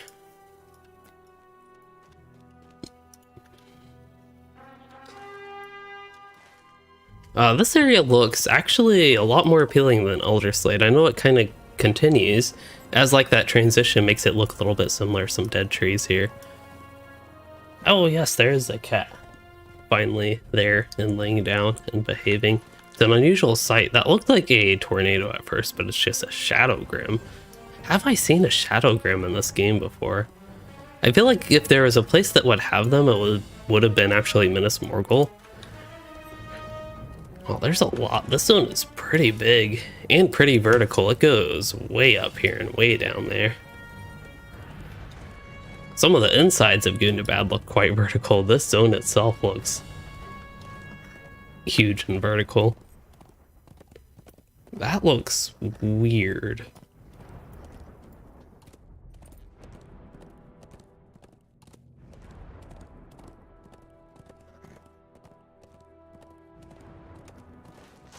I know this is boring, because we have seen it before. Elderslade, that is. Not this right here, and this camp right here. But I will keep my, for now, I'll keep my milestone where it was. But I did want to see the connection. There is a signature here, level 136, so they're not too high level. That is true. I don't remember seeing a good mid-level zone, as in 135, even 134, 133, all the way to 136, 137-ish. If I remember correctly, things jumped up. Maybe it was like the 137. Maybe there was 136. But anyway, things jumped up quite a bit in the early Western travels. This is the old gate, essentially, and it does look open, was the whole point of this. Now, I believe I'm out of combat, so I should be able to use Shift-C and just travel here real quick for Mithril coins, because we want to not explore. I wanted to go up here so I can explore, and I chose a method of travel that involved zero exploration. Explore the collections map, I suppose. But yeah, the outside here, as much as the inside of Gundabad was interesting and some of the other things, I did not really expect to like be all that interested in seeing what is over here, but it is looking nice. It feels like an actual mountain as well. Like compared to Misty Mountains, that zone was a little bit more, I'd almost call it grounded for gameplay reasons, but this one looks like it will have decent gameplay feel.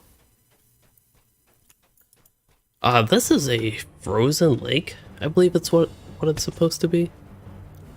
Looks green. That's the only thing that's a little bit weird about it. Almost matches my outfit even. Also, that Shadow Grim looked a little bit creepy when it did that thing. It's even got like a shadow spider attack. But yeah, this place is huge. I know I like to call Rohan and Gondor, a lot of those areas huge, but this place just looks ginormous, even in comparison to that. Oh, it shows my PvMP rank up here, I think. Captain General. You can tell I'm not used to having that up. I want to see how... Well... Alright, gotta hit Shift 1 as soon as the Worst Deed summons. Shift 2, I mean.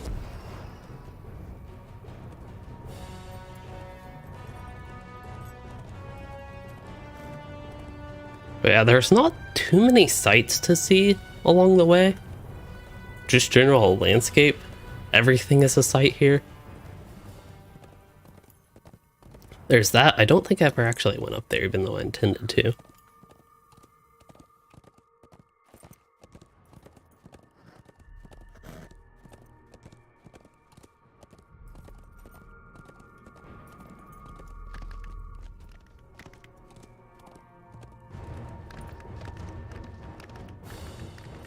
I will probably take a Mytho coin travel back to the Stable Master after this little view up here. We're getting close to the end, but just like the other area, this gives the feeling that you could actually go all the way to the top.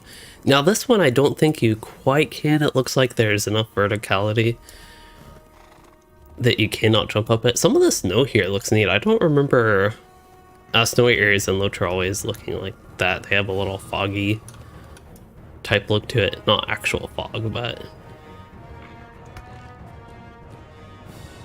little bit grayed out, but not, what am I trying to say? Slightly transparent snow, essentially.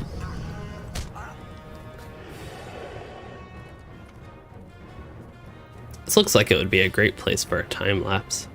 Let's see, what time is it? Is it like sunrise time, dawn? I wonder where the sun rises in the east. So at sunset time, maybe that's when you want to be here. I'd be very interested in what the sunset looks like, assuming in Middle Earth it's the same as regular Earth. Also, how far up here can I actually travel? I feel like I'm going straight up at this point.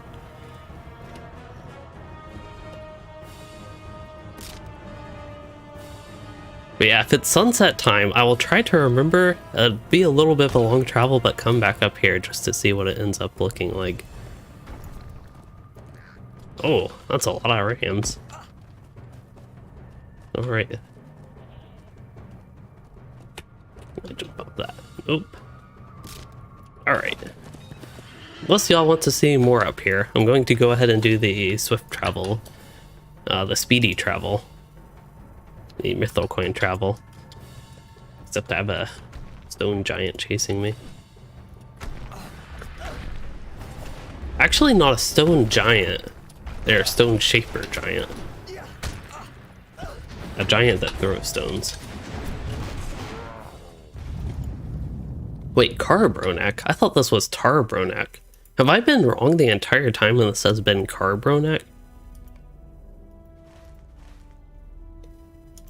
I am actually confused now.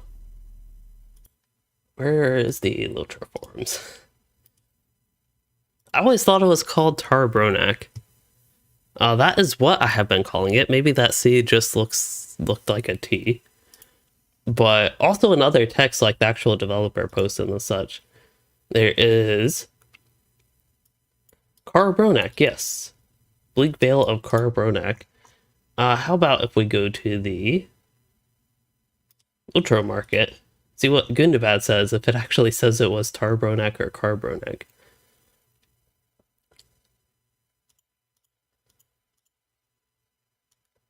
It does say Carbronak.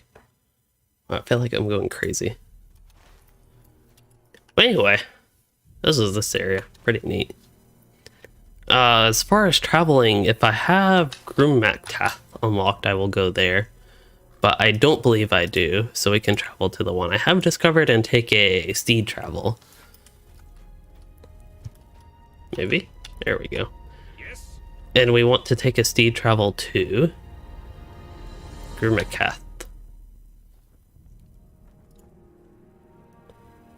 Probably non-swift so we can take in the views of the landscape.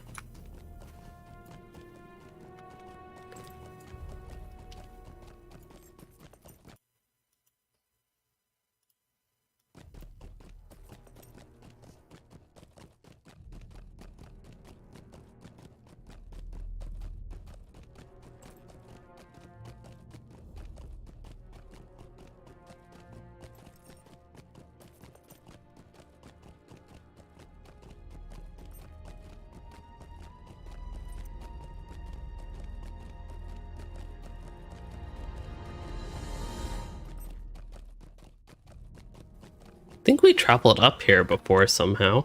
Actually, don't remember exactly how. I don't remember doing it on foot. But don't remember taking in this view. I kind of forgot what happened. How did I travel here? Oh yeah, I died. Didn't I? I think I died around this area. But anyway, this zone is just... it really has a sense of being ginormous. The scale here. Mountains and everything.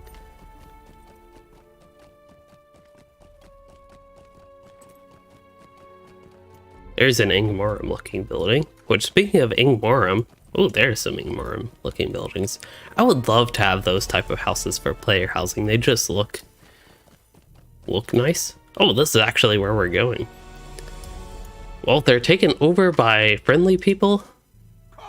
I feel like that would mean that, yeah, I can talk to one of these guys now. One of the Longbeard messengers. But yeah, if these buildings are taken over by friendly players, I don't see why you couldn't own them as a player. Friendly NPCs is what they're taken over by. There's a regular wolf. The mistaken, the silent.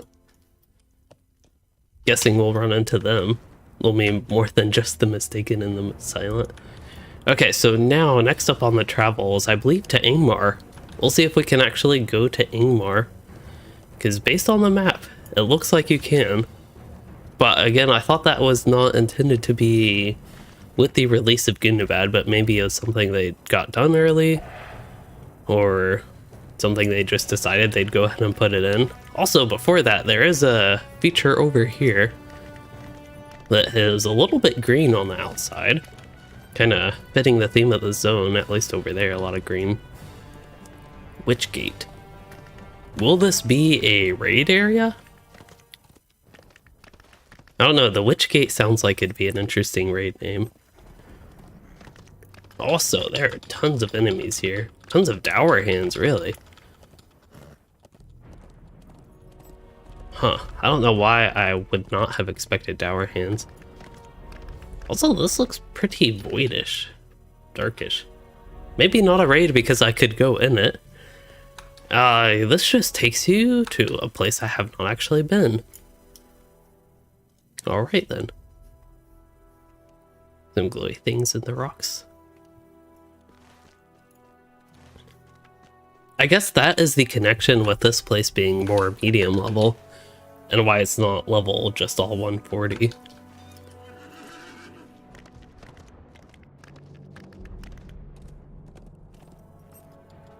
Granite. You must have completed the quest Geode Hunter. I did not do the quest Geode Hunter because I didn't want to, again, avoiding spoilers and just doing quests and the such. But now I want to pick up that rock just because of Geode Hunter. Past a summoning horn up the... going up to the entrance, but is in the other entrance of Gundabad. Oh, in the early 2021, that is one of the things Scenario showed. I kind of forgot everything he showed from the landscape preview. But there's a summoning horn going up to the entrance.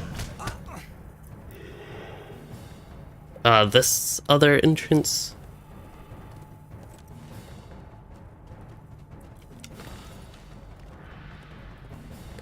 Alright, to Ingmar. There's some limestone. I'm seeing all these little rocks now. Now that I know I don't have the Geode Hunter quest. The Geode Hunting, the rocks and the such, it sounds very interesting. It sounds exciting. Hopefully it works out that way. A lot of Ingmarum. This actually feels a little bit Ingmarish. Doesn't feel exactly like Ingmar, but I do like it. I know some people don't like when things look even similar to some other things in the game. And then there's the whole copy and paste situation. But I really like seeing themes of other places, especially when it's geographically located like right next to Ingmar.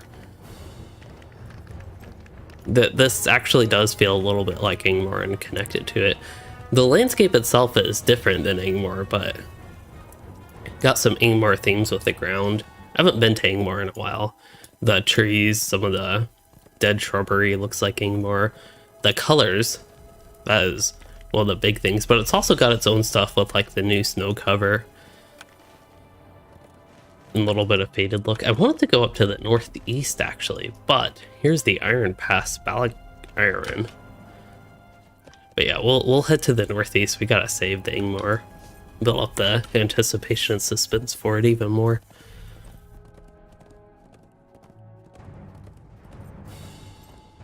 And I finally found something I could gather. Windswept black ash branches. Well, black ash was actually Eregion, I know.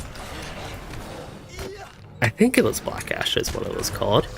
And if it was Eregion, it probably was also Ingmar, higher level Ingmar area. Windswept makes me think it was blown all the way from Ingmar to Gundabad. Actually, Windswept, just in general, like not many trees, I guess, in Gundabad. Maybe that's their way of getting foresting stuff up here. Just calling it Windswept.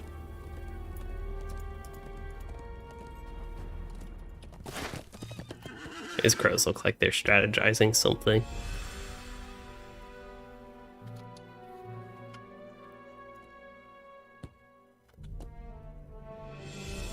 Alright, do they not notice me?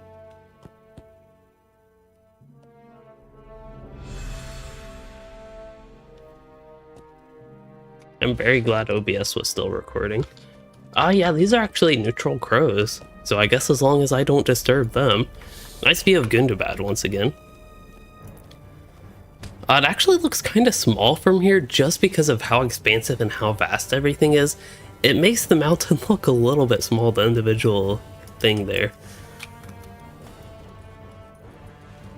I also have no idea how I got dismounted.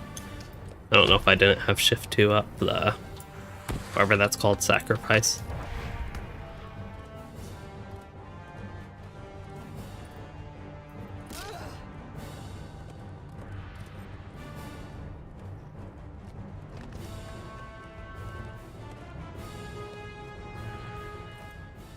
Sees.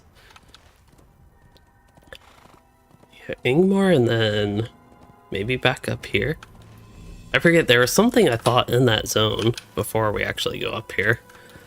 Just to double check what I still need to look at. So we still have this area. Yeah, right here. Ah, yeah, because I went over this way. And then I died and went somewhere here-ish. Don't remember exactly where. Welcome Loss, that's where we need to go, I think. And then Gundabad itself. Okay. So Gloomy Tarn is this. That makes more sense. Okay, we went up there. Welcome Lofts, that is the place outside. So we want to go to Gundabad, the Delvings of Gundabad. Pit of Stonejaws, that is the last place I will have not seen. Based on the map, I'm not sure exactly how interesting it will be. That place looks interesting. But yeah, we can explore some of it. There's not many stable masters, so I'll have to walk around myself, but that's fine. Can do a circle there. And that'll probably be a good point for me to get wrapping up for the day after all of that. Now, how are we doing on sunset time? It's still morning, unfortunately. I eventually want to be way up here for sunset time to see what it looks like. Also, I need to actually go the right way this time. We're trying to go into Ingmar. This is exciting business. Except Louis didn't. He doesn't seem too excited for it. Must have bad memories there or something.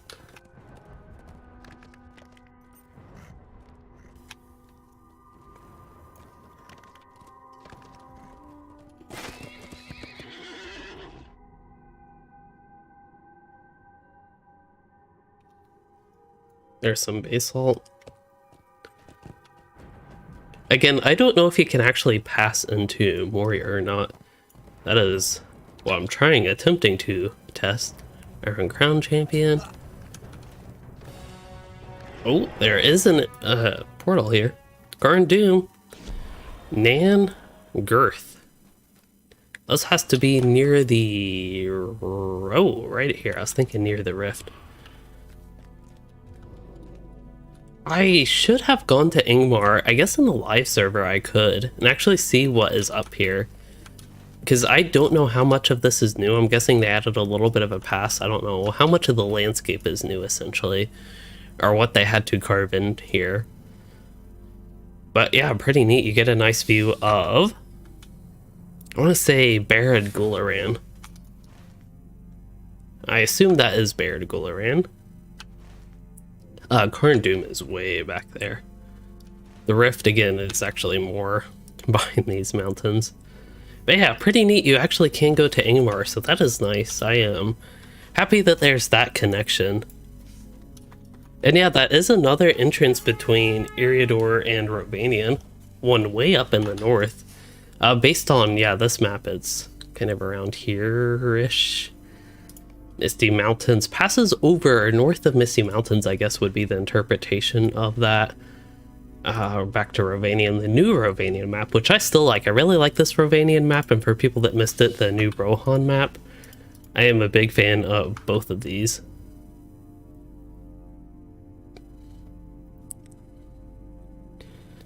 Clearer picture of Moria, I feel like. Can't click Misty Mountains, but it shows them. Yeah, Mount Gundabad map, and then the inside Gundabad map.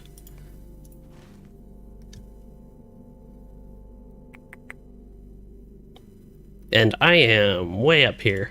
Actually, I'm in Ingvar. So that's the connection.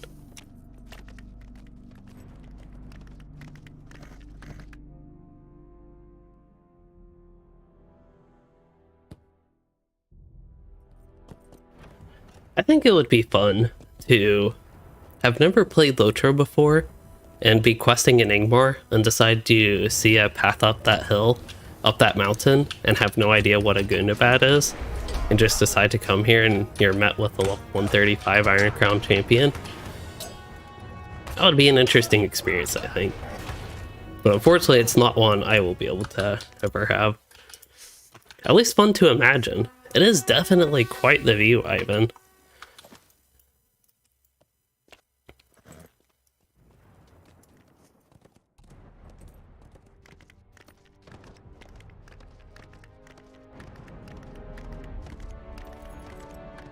Cat yawn. Also, I did not realize I put my cup right there.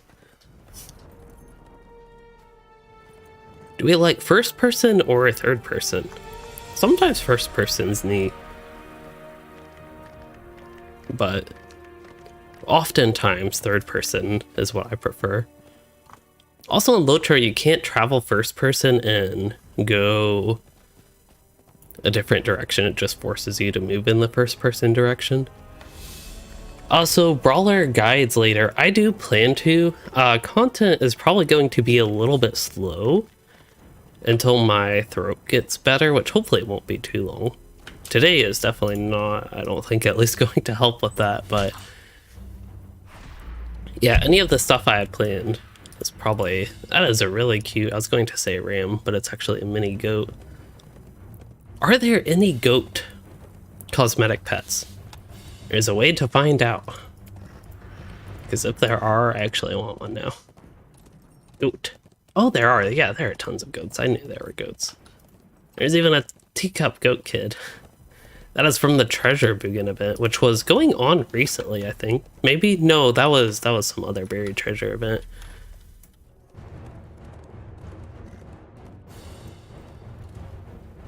Yeah, the atmosphere this game gives. This zone itself is just so ginormous. That's true with a lot of the things in Gundabad. It is definitely large. There's one thing you can call Gundabad. Ooh, nice blue skies up here. This has a little bit of a Wells of Lengthblood, Elder Slate type feel with the skies. A little bit darker, but nice.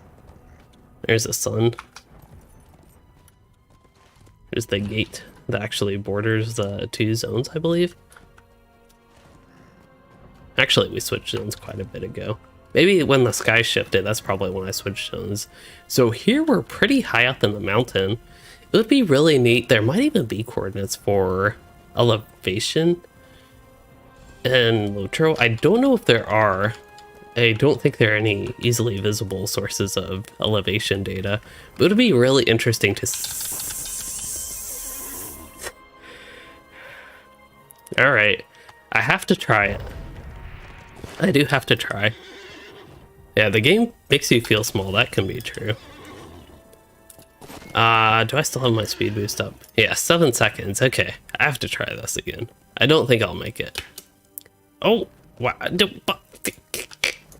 I think I've made it.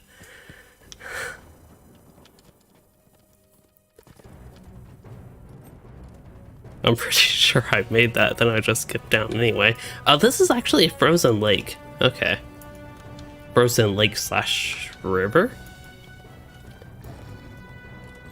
Nice and blue.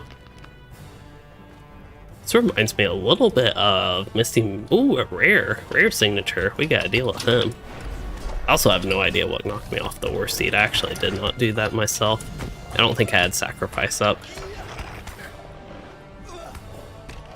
But hey, if I actually made that jump according to the game, I don't think I would have run into this rare signature.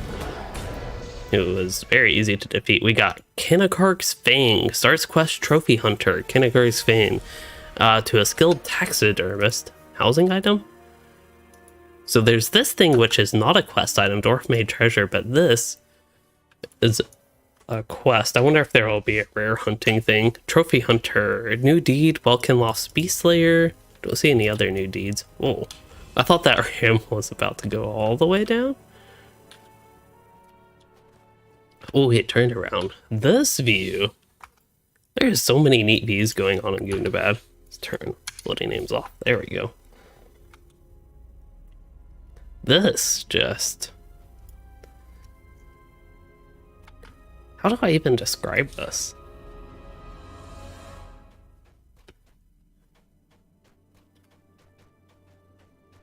How far can I go down there? That's what I want to know. When will my character die by misadventure just by traveling down that way? Is there anything physical blocking it besides just invisible barriers in the game?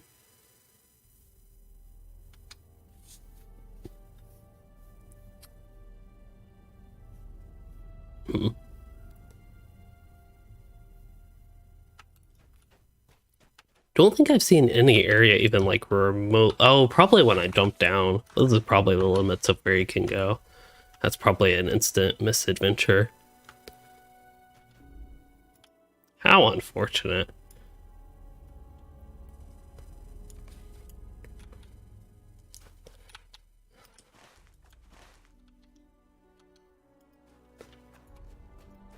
The problem with floating names N and M maps being right next to each other. If I want to press one, I often press the other, it seems. Usually most common is I want to open the map and then I just do floating names a bunch. I'm wondering why my map's not opening. Alright, so we've already been up here. I want to go back there. Sabertooth.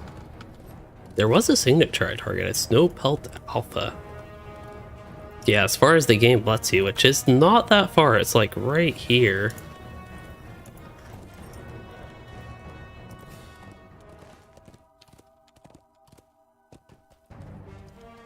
I forget exactly. I guess this is where Cloven Gap came out of.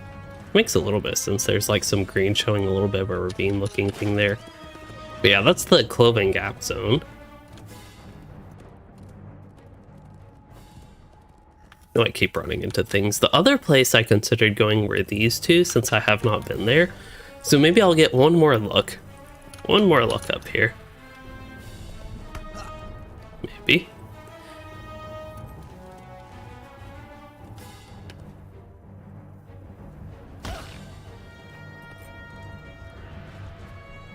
Broken legs.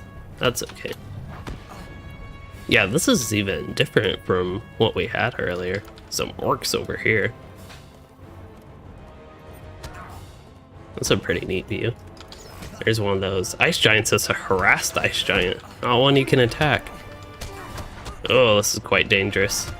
And I'm actually quite interested in living so we can see this nice view that these orcs get that they're not even admiring.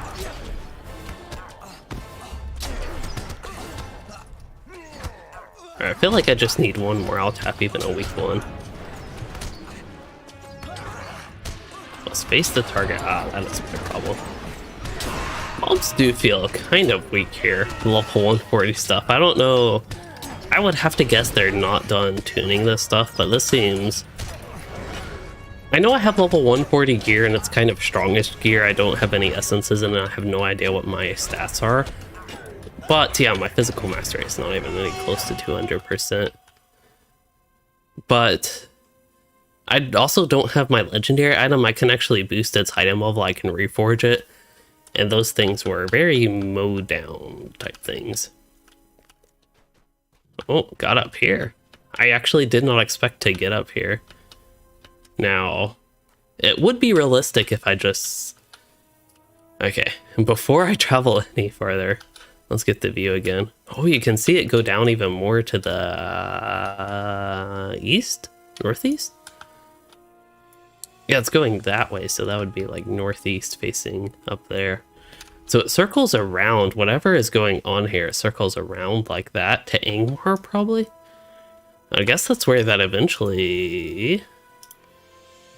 I don't even know how to look at this.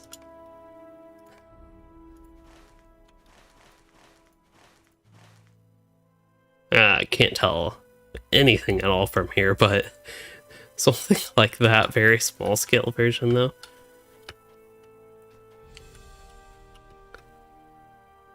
I really don't know how far the game will let me go. Ah, that's neat. So that's where the end of that frozen river goes. But there, that once again looks like some ravine thing. Way down that way.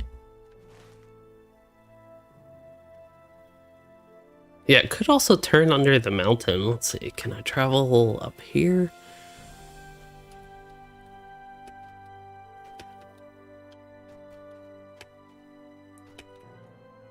I guess the beta would be the one opportunity I might get to actually go outside of the landscape, outside of an intended area. You can jump higher, I believe, on mounts than on foot, so yeah, that was actually an easy clear on the goat. Oh, there's actually orcs over here. Okay.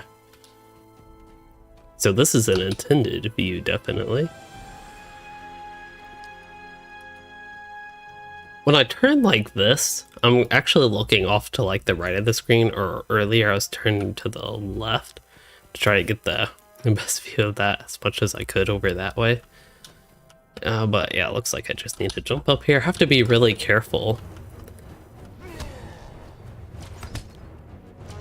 Oh. I would like to see through the landscape again. Oh, all the trees. So there are trees somewhere over there. Ah. Or like Ufmazot the Underwhelming.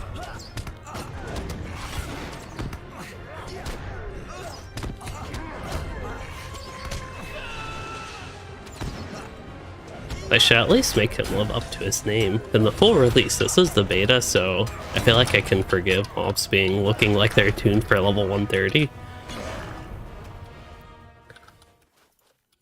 But hopefully in the full release, that guy actually is overwhelming. Or they could change his name to the Underwhelming, which would obviously not be an exciting name. Worsted maybe for this one?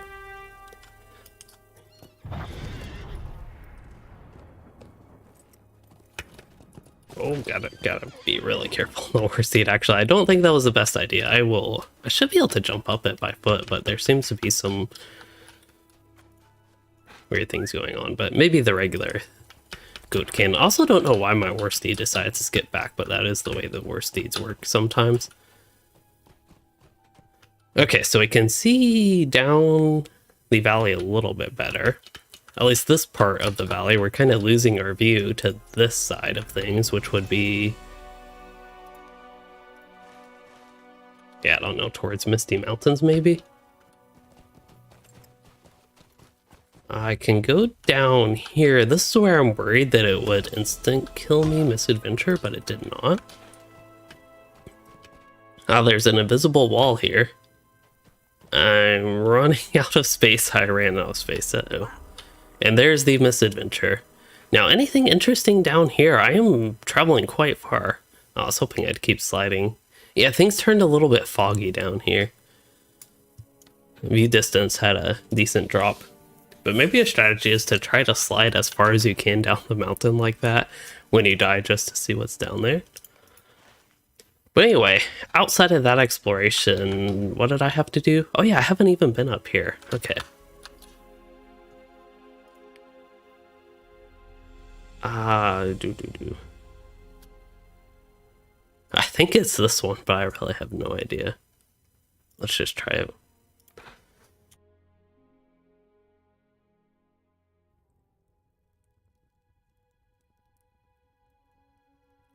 This might already be a title in the game, but I feel like I need misadventurous instead of adventurous. Guess we're going with the goat again. Also, I totally traveled to the wrong place. I was hoping my random guess would be right. I wanted to travel outside. I think that's the key. I wanted to travel here, I believe.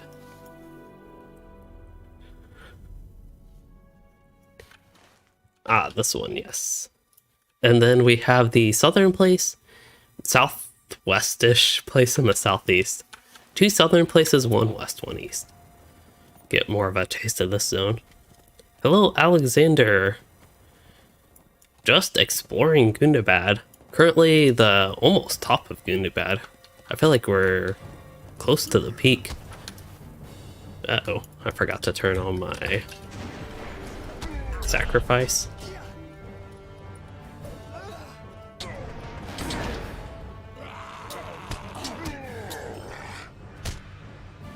Oh.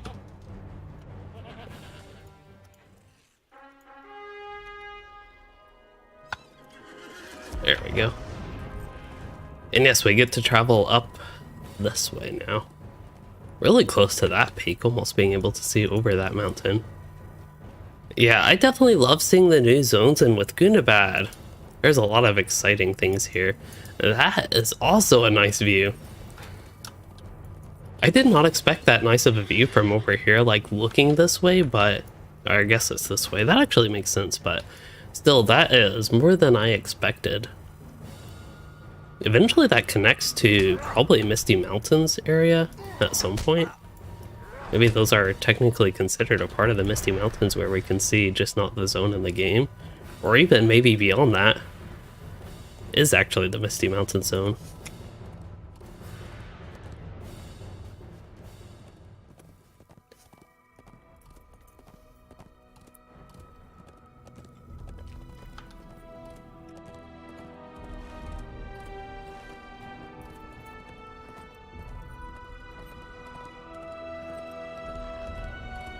Alright, Ivan, thank you for joining this stream. I hope you have a good night.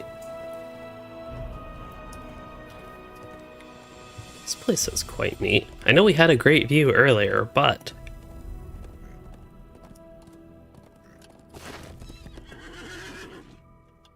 oh, it's all foggy. How unfortunate. There is a spire. Oh, this is actually towards Gundabad. In fact, we can see we're pointing towards the Elder Slade. This is Elder Slade. Not even Gundabad we're pointing towards. Yeah, it looks just as foggy, cloudy, I should say. I just call it fog because it's actually below me. But just as cloudy as regular Elder Slade looks viewing up instead.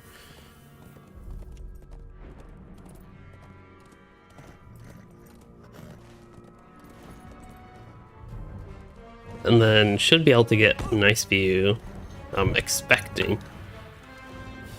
Yes, the rest of Gundabad has made me expect now nice views from this location up here. Though it also looks potentially walled in, but we'll see.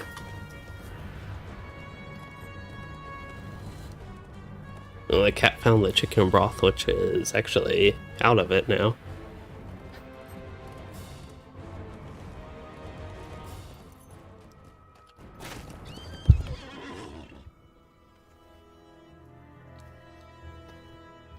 There's another cat butt view.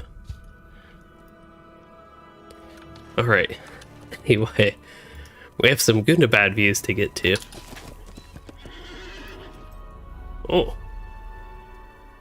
I actually do not see the drake that caused that shadow. There it is. Flying coal drake.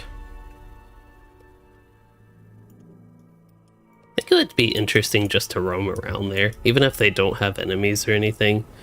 Just see what they did and how it might potentially actually be connected to another place.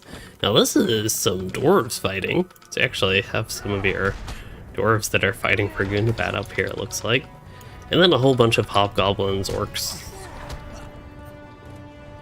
Yeah, mainly hobgoblins. Oh, there's a big one. A green dragon.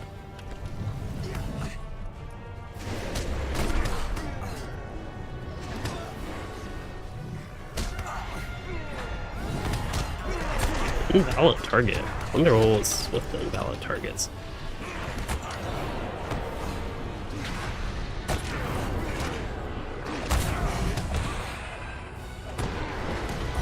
It's actually really nice in the beta that these mobs are like this easy to kill, so I'm not actually that worried about my character dying. And I can actually use mithril coins. I'm not even used to this being a thing in LOTRO, but can use mithril coins if I do want to revive where I die. If I were to die, but yeah, kind of nice. Oh, this guy is actually activated. Or it should be able to handle it. Also, I don't know how he got stunned. I don't think that was anything I did. Unless Range Resounding Challenge now has a chance to stun, that would be tad strong.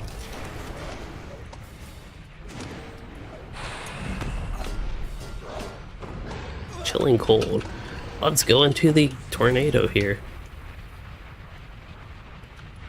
Is that what it is? The Furious Blizzard? Anyway, this is the nice view that Drake had.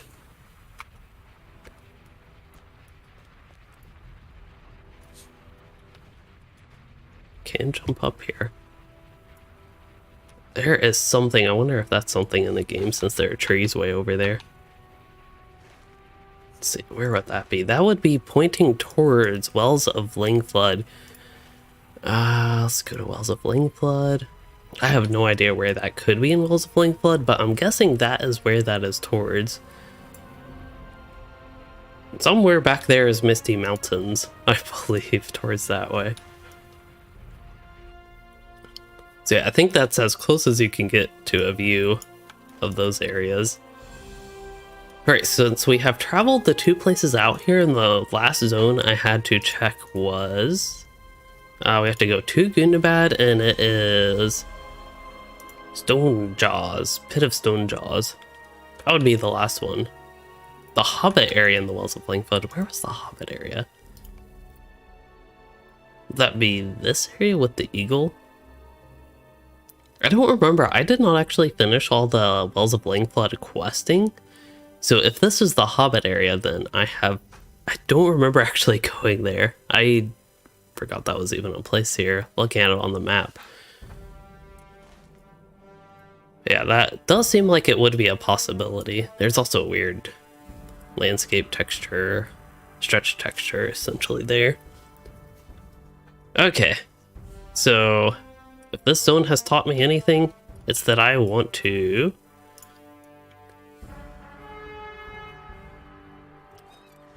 die by misadventure. Actually, can I go down here? Oh, I was hoping that little ledge you could actually go to. Then it gets all foggy. Here's the red circle. I assume we'll be visiting it quite frequently. If the mob's difficulty is tuned up, that is. Okay, so we have, for Pit of Stone Jaws, I will probably take a slow travel from Zidir Nasad, which seems to be the main hub, at least as far as I can tell. Seems to be the main hub. Yeah, that one works. But it seems to be the main hub, main city type thing. I don't even know if I could call it a city, but that type of thing for Gundabad.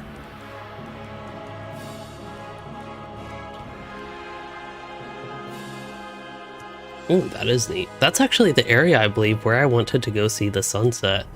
And I think this is the... yeah, screenshot of that exact area for that loading screen. Trophy hunter. Long live Thorin Stonehelm. Taxidermist.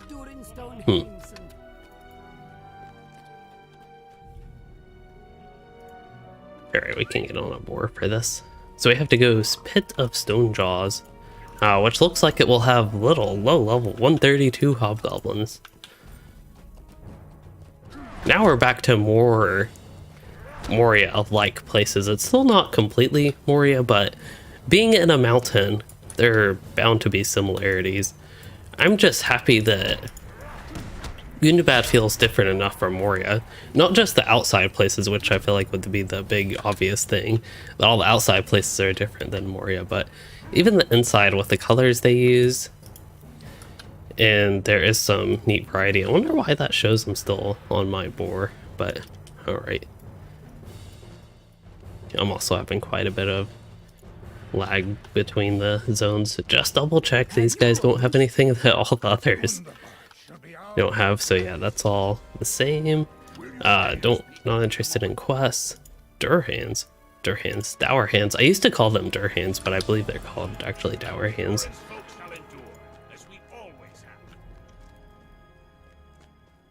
Okay, so this place has some of the glowing, I don't know what those are supposed to be, if it's just like glowing minerals type thing or what exactly it is. Also, here's the new boar that I probably should be using this whole time. The Gundabad boar.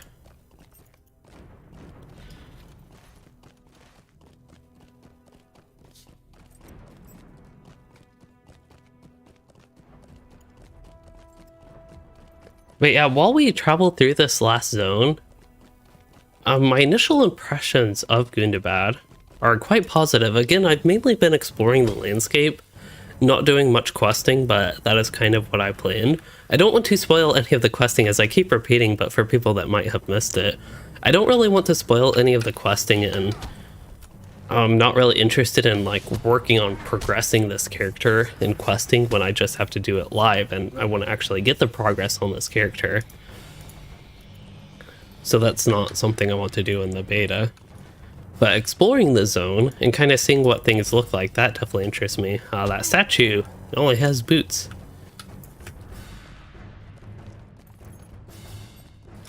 And then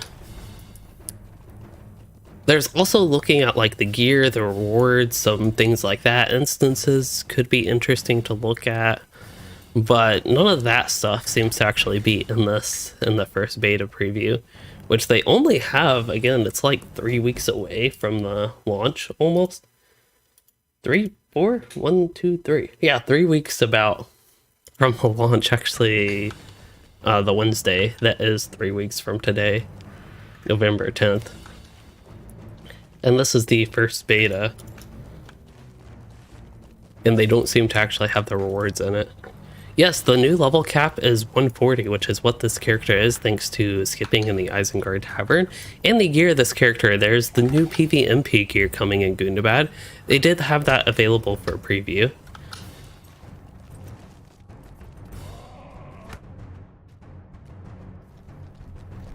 Kurgrim.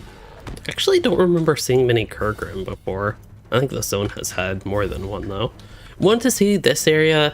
I mean, it's just a place to explore, and then maybe head east, see this little area, and go out to the exit to Carbronak here, which we already came in this way, but we can head out that way for the final thing. So yeah, hopefully there are a few things that I really hope with this update. One is the clash trait points. That is something that bothers me, as many people probably hopefully know. If you don't know that, I recommend watching my videos where I rant about clash trait points, because it is probably my least favorite thing in the game, getting clash trait points. Also, based on the map, there should be some pools here. Some green pools. I am looking for those green pools. Is that like these rocks? I was hoping to... I was actually basically wanted to go here just because of those green pools. This seems to lead nowhere. Maybe a raid in the future or instance or something. Oh, they even have it blocked. Invisible wall. Something on the other side, on the mini-map. Even the mini-map actually shows those green-looking pools. Is it something above, on the outside? Like this bat looks like it's in water, according to the mini-map.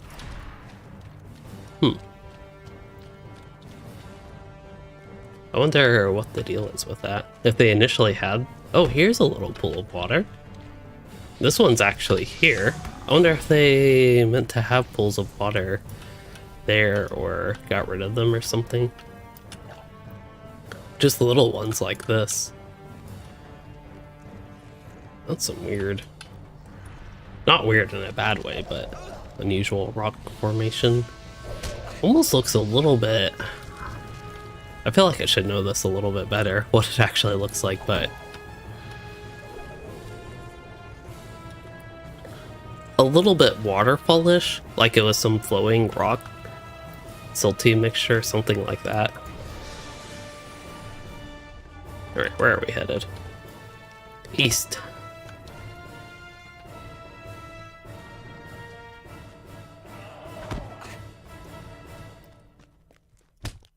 Yeah, it'll be interesting to see if they do actually have the train updated, Harvane. It'll be interesting to see what it looks like, the final version compared to the beta, if I remember to check that out.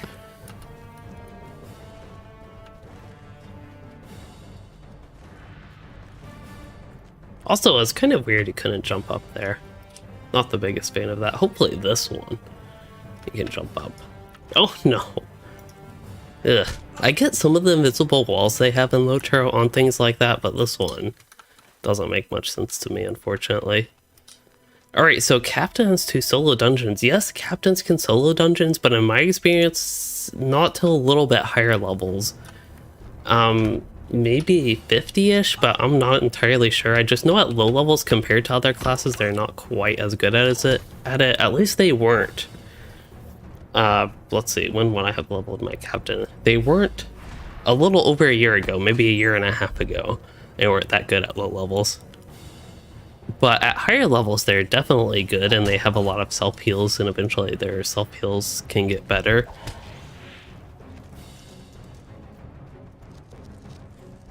Where they are pretty good at it. And the best melee class that is free to solo group content, Captain would actually be a pretty good choice. It'd be a little bit of a slower class, but it would be a pretty decent choice. The Hunter is probably a surprising one. I think it probably takes a little bit more skill and familiarity with the class, but the Hunter is good for soloing group content. In particular, they have one mechanic in their endurance stance. They have a stance that makes one of their abilities a very easy to use quick ability that is called Quick Shot. Gives it a self-heal. Don't know why that guy's confused, but he is in anti-exploit mode.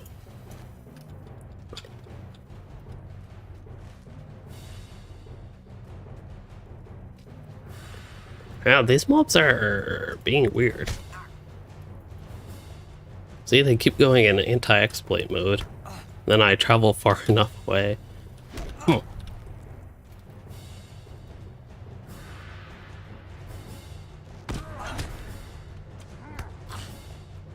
Champion is definitely good. If you're looking for melee class, a melee class that does a lot of damage, Champion is definitely good for that.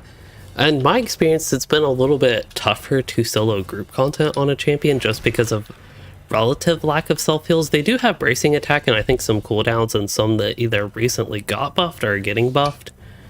I think got buffed in update 30.3. So maybe they're a little bit better in those regards. And the blue line actually gets pretty good. It's another one that I think at higher level it's relatively better, because you just keep getting more options with the traits. But as a class, I'm slightly less personally familiar with doing that. But blue line's actually fun on the Champion for me. So that could be a good option, especially if you're looking for good damage at the same time. And Guardian would probably be, in my experience, a little bit similar for soloing group content. They just don't have the self-sustain, self-heals as some of these other classes like Captain, Beorning, even Warden to an extent, and more so at low levels. They don't quite have the power of the self-heals that some of these other classes have, but Guardians are pretty sturdy and they do have some options with that.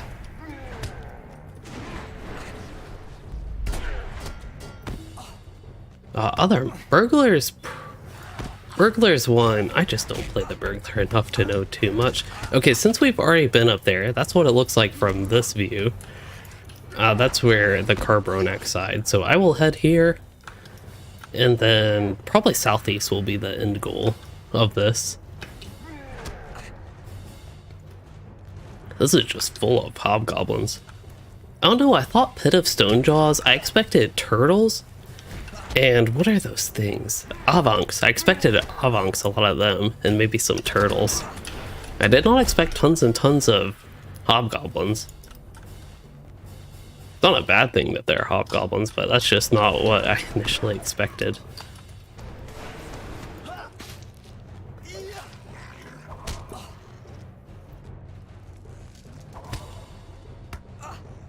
Some more general thoughts on Gundabad is I really feel like Standing Stone Games has not hyped it up enough.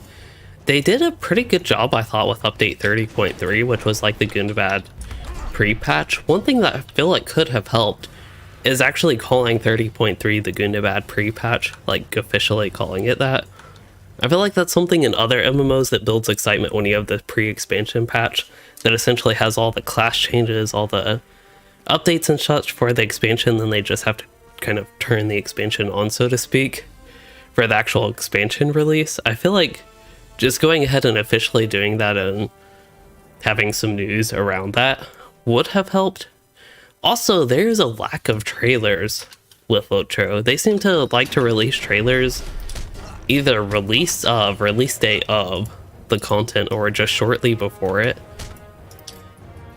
One thing they also talked about, I believe Reninia talked about, the producer, was crystals in Gundabad, maybe Scenario as well. If they did a dedicated video, I know Scenario did his little exploration, casual stroll theory, that's what he calls it, and had a brief segment on Gundabad, but I feel like if they uploaded dedicated videos like that to social media, including YouTube, like Twitter, Facebook, and the social places that they go, as sort of trailers would help. And there are some new enemies. Like, I feel like it would be an excitement building thing if they had a preview just talking about new enemies from a developer or just somebody. Ah, dragons here. Drakes, rather, but still. Dragon kind here. I always forget if people consider drakes dragons. Whelps. These, which I think are supposed to turn into drakes, actually. They actually look a little bit more classical dragon-like than drakes. That one's a little bit extra big. Anyway, that's all that is here. Can kill more enemies. Not getting much XP, but this would be a little bit of a fun thing on live servers, just running around killing tons of things like this.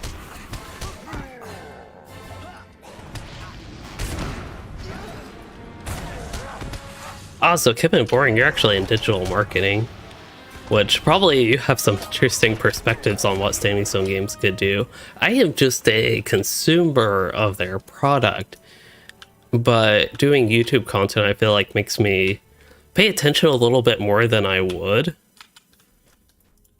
otherwise normally. But it's something I really noticed. Other games, you'll have videos where a developer or somebody just talks about something, talks about a feature.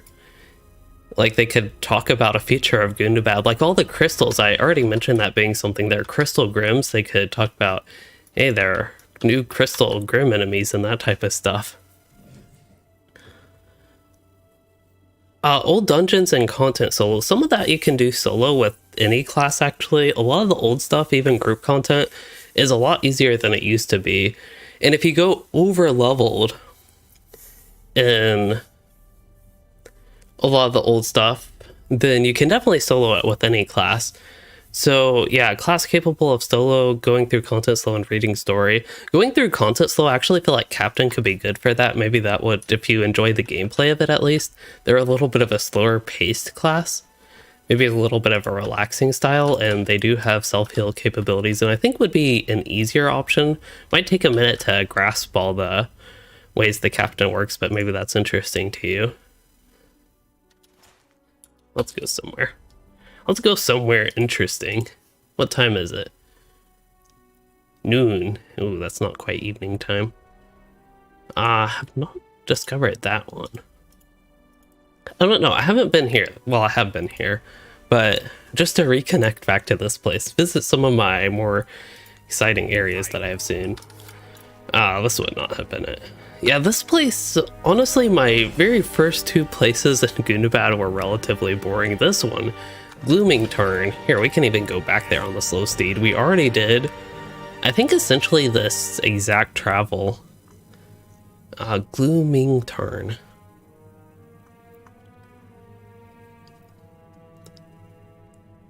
Alright, time to pull out the search.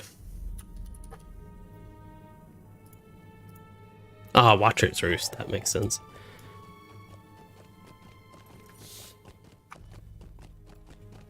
So anyway, getting back to building up excitement, basically. Yeah, having, I don't know, trailers and stuff earlier for the game, I feel like would really help.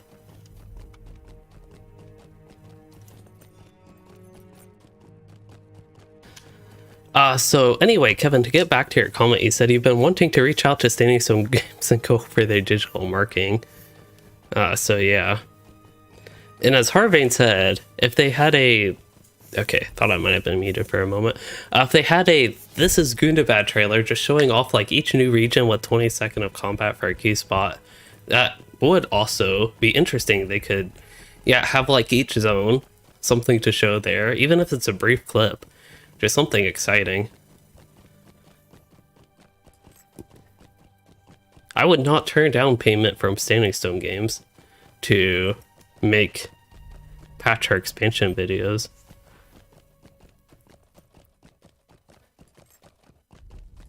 That looks like a glass spider.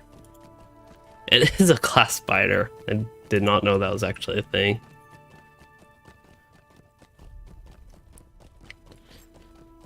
But yeah, this was probably my favorite indoor inside the caves zone that had like no sunlight peeking through. The ravine area was, I don't know, probably second favorite or favorite indoors, but I feel like it's kind of mixed indoors outdoors.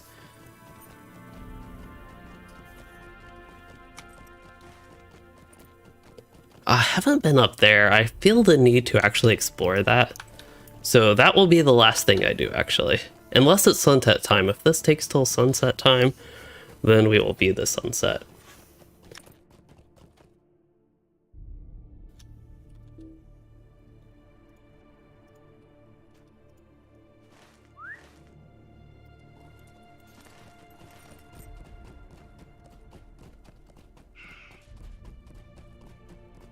On my basic boar. I don't know, just mounts in general in this game, I often prefer the more basic looking versions of them. A lot of the, what are those called? Horses. That's not the word I was looking for, but a lot of the horses have the things, trying to think what they're called, the things that go down the sides, little clothing type stuff. I don't know why I can't think of what it is, but it's like on the comparisons and that type of stuff. Maybe that's even what it's called, but those, I'm not the biggest fan of those, and that seems to be a feature on a lot of mounts in the game. So they don't have to be like completely plain and boring and have absolutely nothing on them, but... Ooh, this is an interesting stone path. Once again, very smooth. The texture for it. I think the texture, when you zoom in, it actually gives a sense of depth. But, yeah, it's still pretty smooth looking. There are some interesting textures. I mentioned this before, but to go into some detail, there are interesting textures where it's like a flat surface within the game, but the texture they have actually gives a decent sense of depth, like these actually being individual stones and that being a little bit of a drop. I think they do a good job with that. I suppose that would be an art department thing. Okay, so Kevin, going back to your comment, you said many people are getting hyped about Lord of the Rings with the new Amazon series and the such, and yes, that is true. But then, yeah, LOTRO, I feel like, needs to capitalize on that by advertising to new people and the such. Actually get the word out that the game even exists in the first place, because as you said, a lot of people don't know this game exists, and I get comments from that quite frequently that after this game's been out, what, 14 and a half years now? Yeah, basically 14 and a half years. That they don't, like, never knew it existed. Here we are. This is called Apcon. clear my mouth. Abcon Aban, the stone of something or other. The stone of weakening. Alright then. Oh. Oh no, why? That's not what I expected. It almost looks like a fireplace, but I don't think it was. It also almost looks like a jail cell. And like somebody broke out, but it looks full of rocks. Yeah, still very low FPS looking that way. And I keep just thinking of more things I want to explore in Gundabad.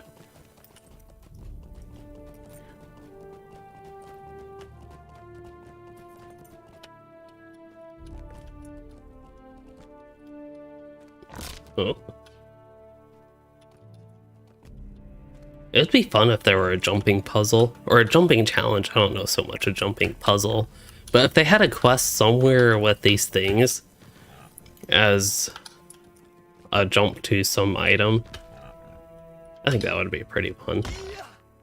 Oh no, breaking my legs. That's never a good strategy for jumping. Alright, the lake looks friendly. That was actually scary because it was like pitch black. Completed the Cradle of Durin. Explorer of the Dark Lake. It is a dark lake. Okay. Deed bestowed. Deed awarded.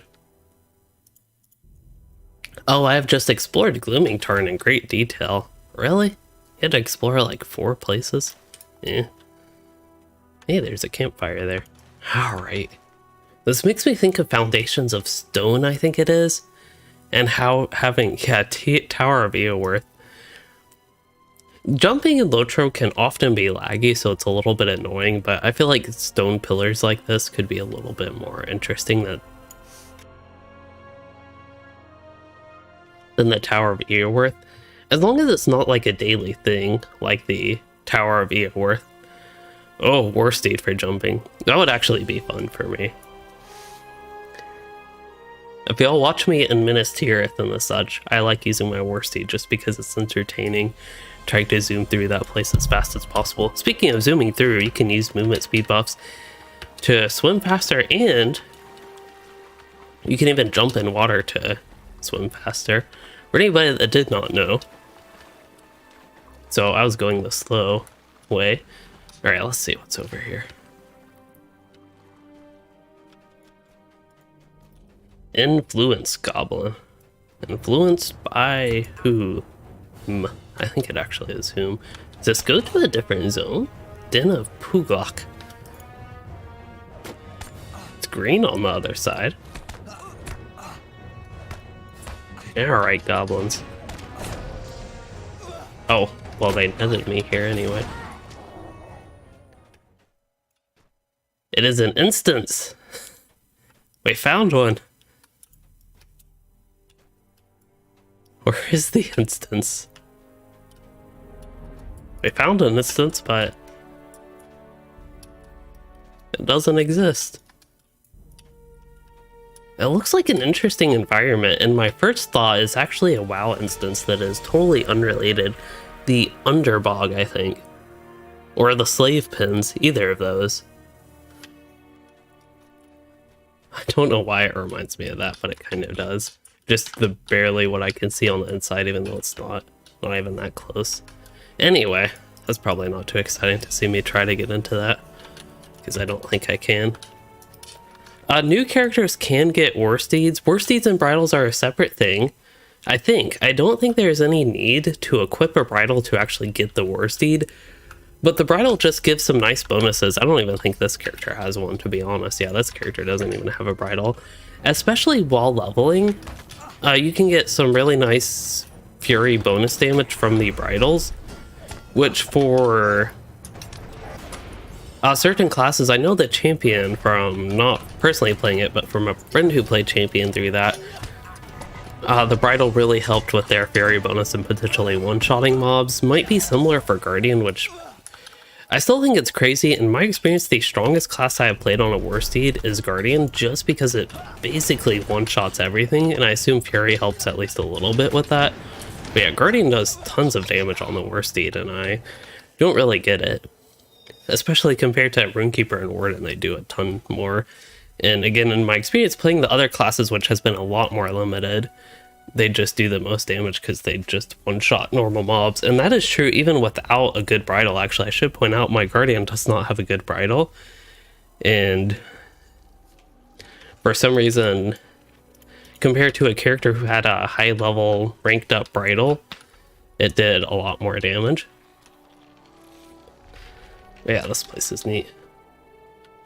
Alright, we made it to afternoon time, so maybe that sunset will be something I will save for later. But in the meantime, I can go ahead and head out there and just see what's going on. And I think it is getting to a good point for me to wrap up the stream. I definitely don't think I should continue it any longer than I need to today. And maybe I'll do some traveling on my own and get a sunset video in this area. So I'll start traveling there, and any final things with Gundabad, you all can comment and I will try to summarize some of my thoughts. So yeah, interesting, all the world building, that is the main thing we have been exploring: the landscape, scenery, environment, enemies, all that type of stuff. Found one instance that we could not go into. So yeah, that's basically what I have done. The rewards don't seem to be in yet, but we did have the updated PvMP gear, which I didn't even look at, like didn't actually put it all up on the screen, but it's got big stats and it has the new PvMP essences. Essence slots, doesn't actually have the essences. But yeah, this is generally what it looks like. This is item level 470 stuff, which I'm not sure will be in the game on the expansion launch, but this will be coming at least. I'm assuming itemization is not finalized and that type of stuff.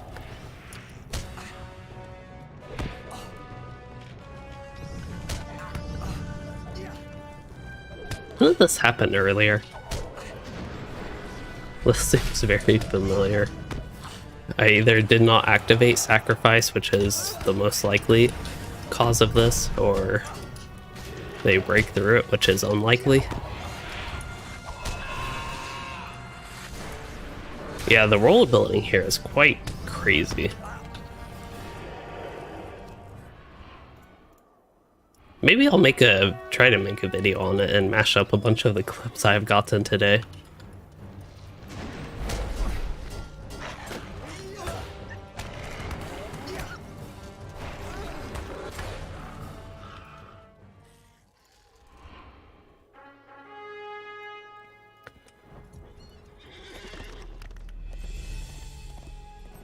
But yeah, good point for me to wrap up the stream. Hopefully my throat gets a little bit better so I can actually do some content.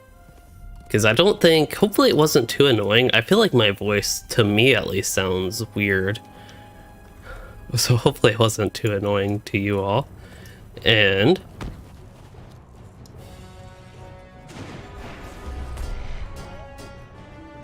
yeah, hopefully we can get back to normal and I can do stuff to, like tomorrow even. That would be ideal. But if not, I can work on getting non-talking pieces of video work done.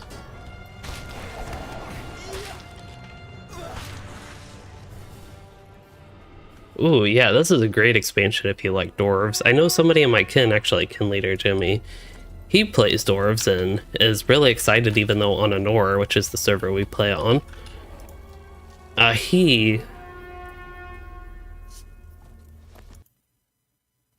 thought I saw something on OBS where my scene was actually all messed up and like part of the screen was cut off, but that does not appear to be the case.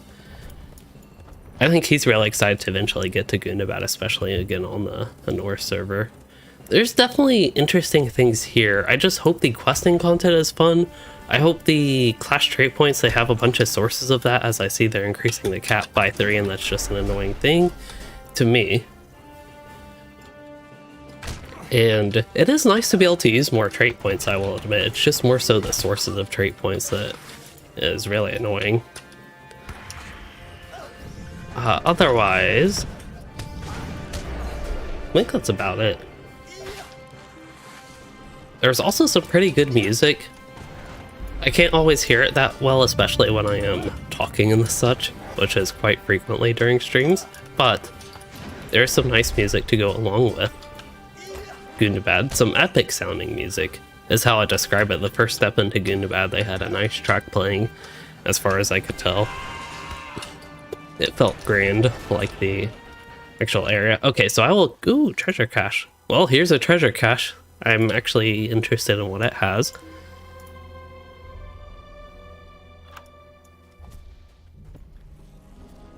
Large junk item carryall. That is awesome. I really need these carryalls for Louisden.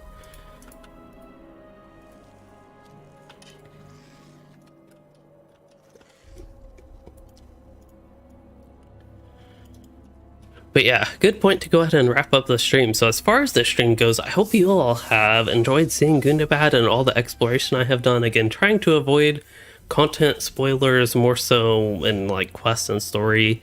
Did what was necessary for Legacy of Durin and the Trials of Dwarves, and unless things were particularly interesting, tried to avoid them as much as possible. And yeah, hope you all enjoyed all that with what we did preview, and if you did, please consider liking and subscribing for more, or becoming a channel member to support the content, which a lot of people did, so thank you everybody. I believe it was 3 people, I really should remember your names. 4 people actually, so thank you to Kevin Boring, P. Mo, and Death Dealer 193, and Ryan Glacier, all for becoming channel members. I do appreciate that, supporting the content, and yeah, if you're interested, other people you can too. And as far as the stream goes, thank you all for joining, chatting, and watching.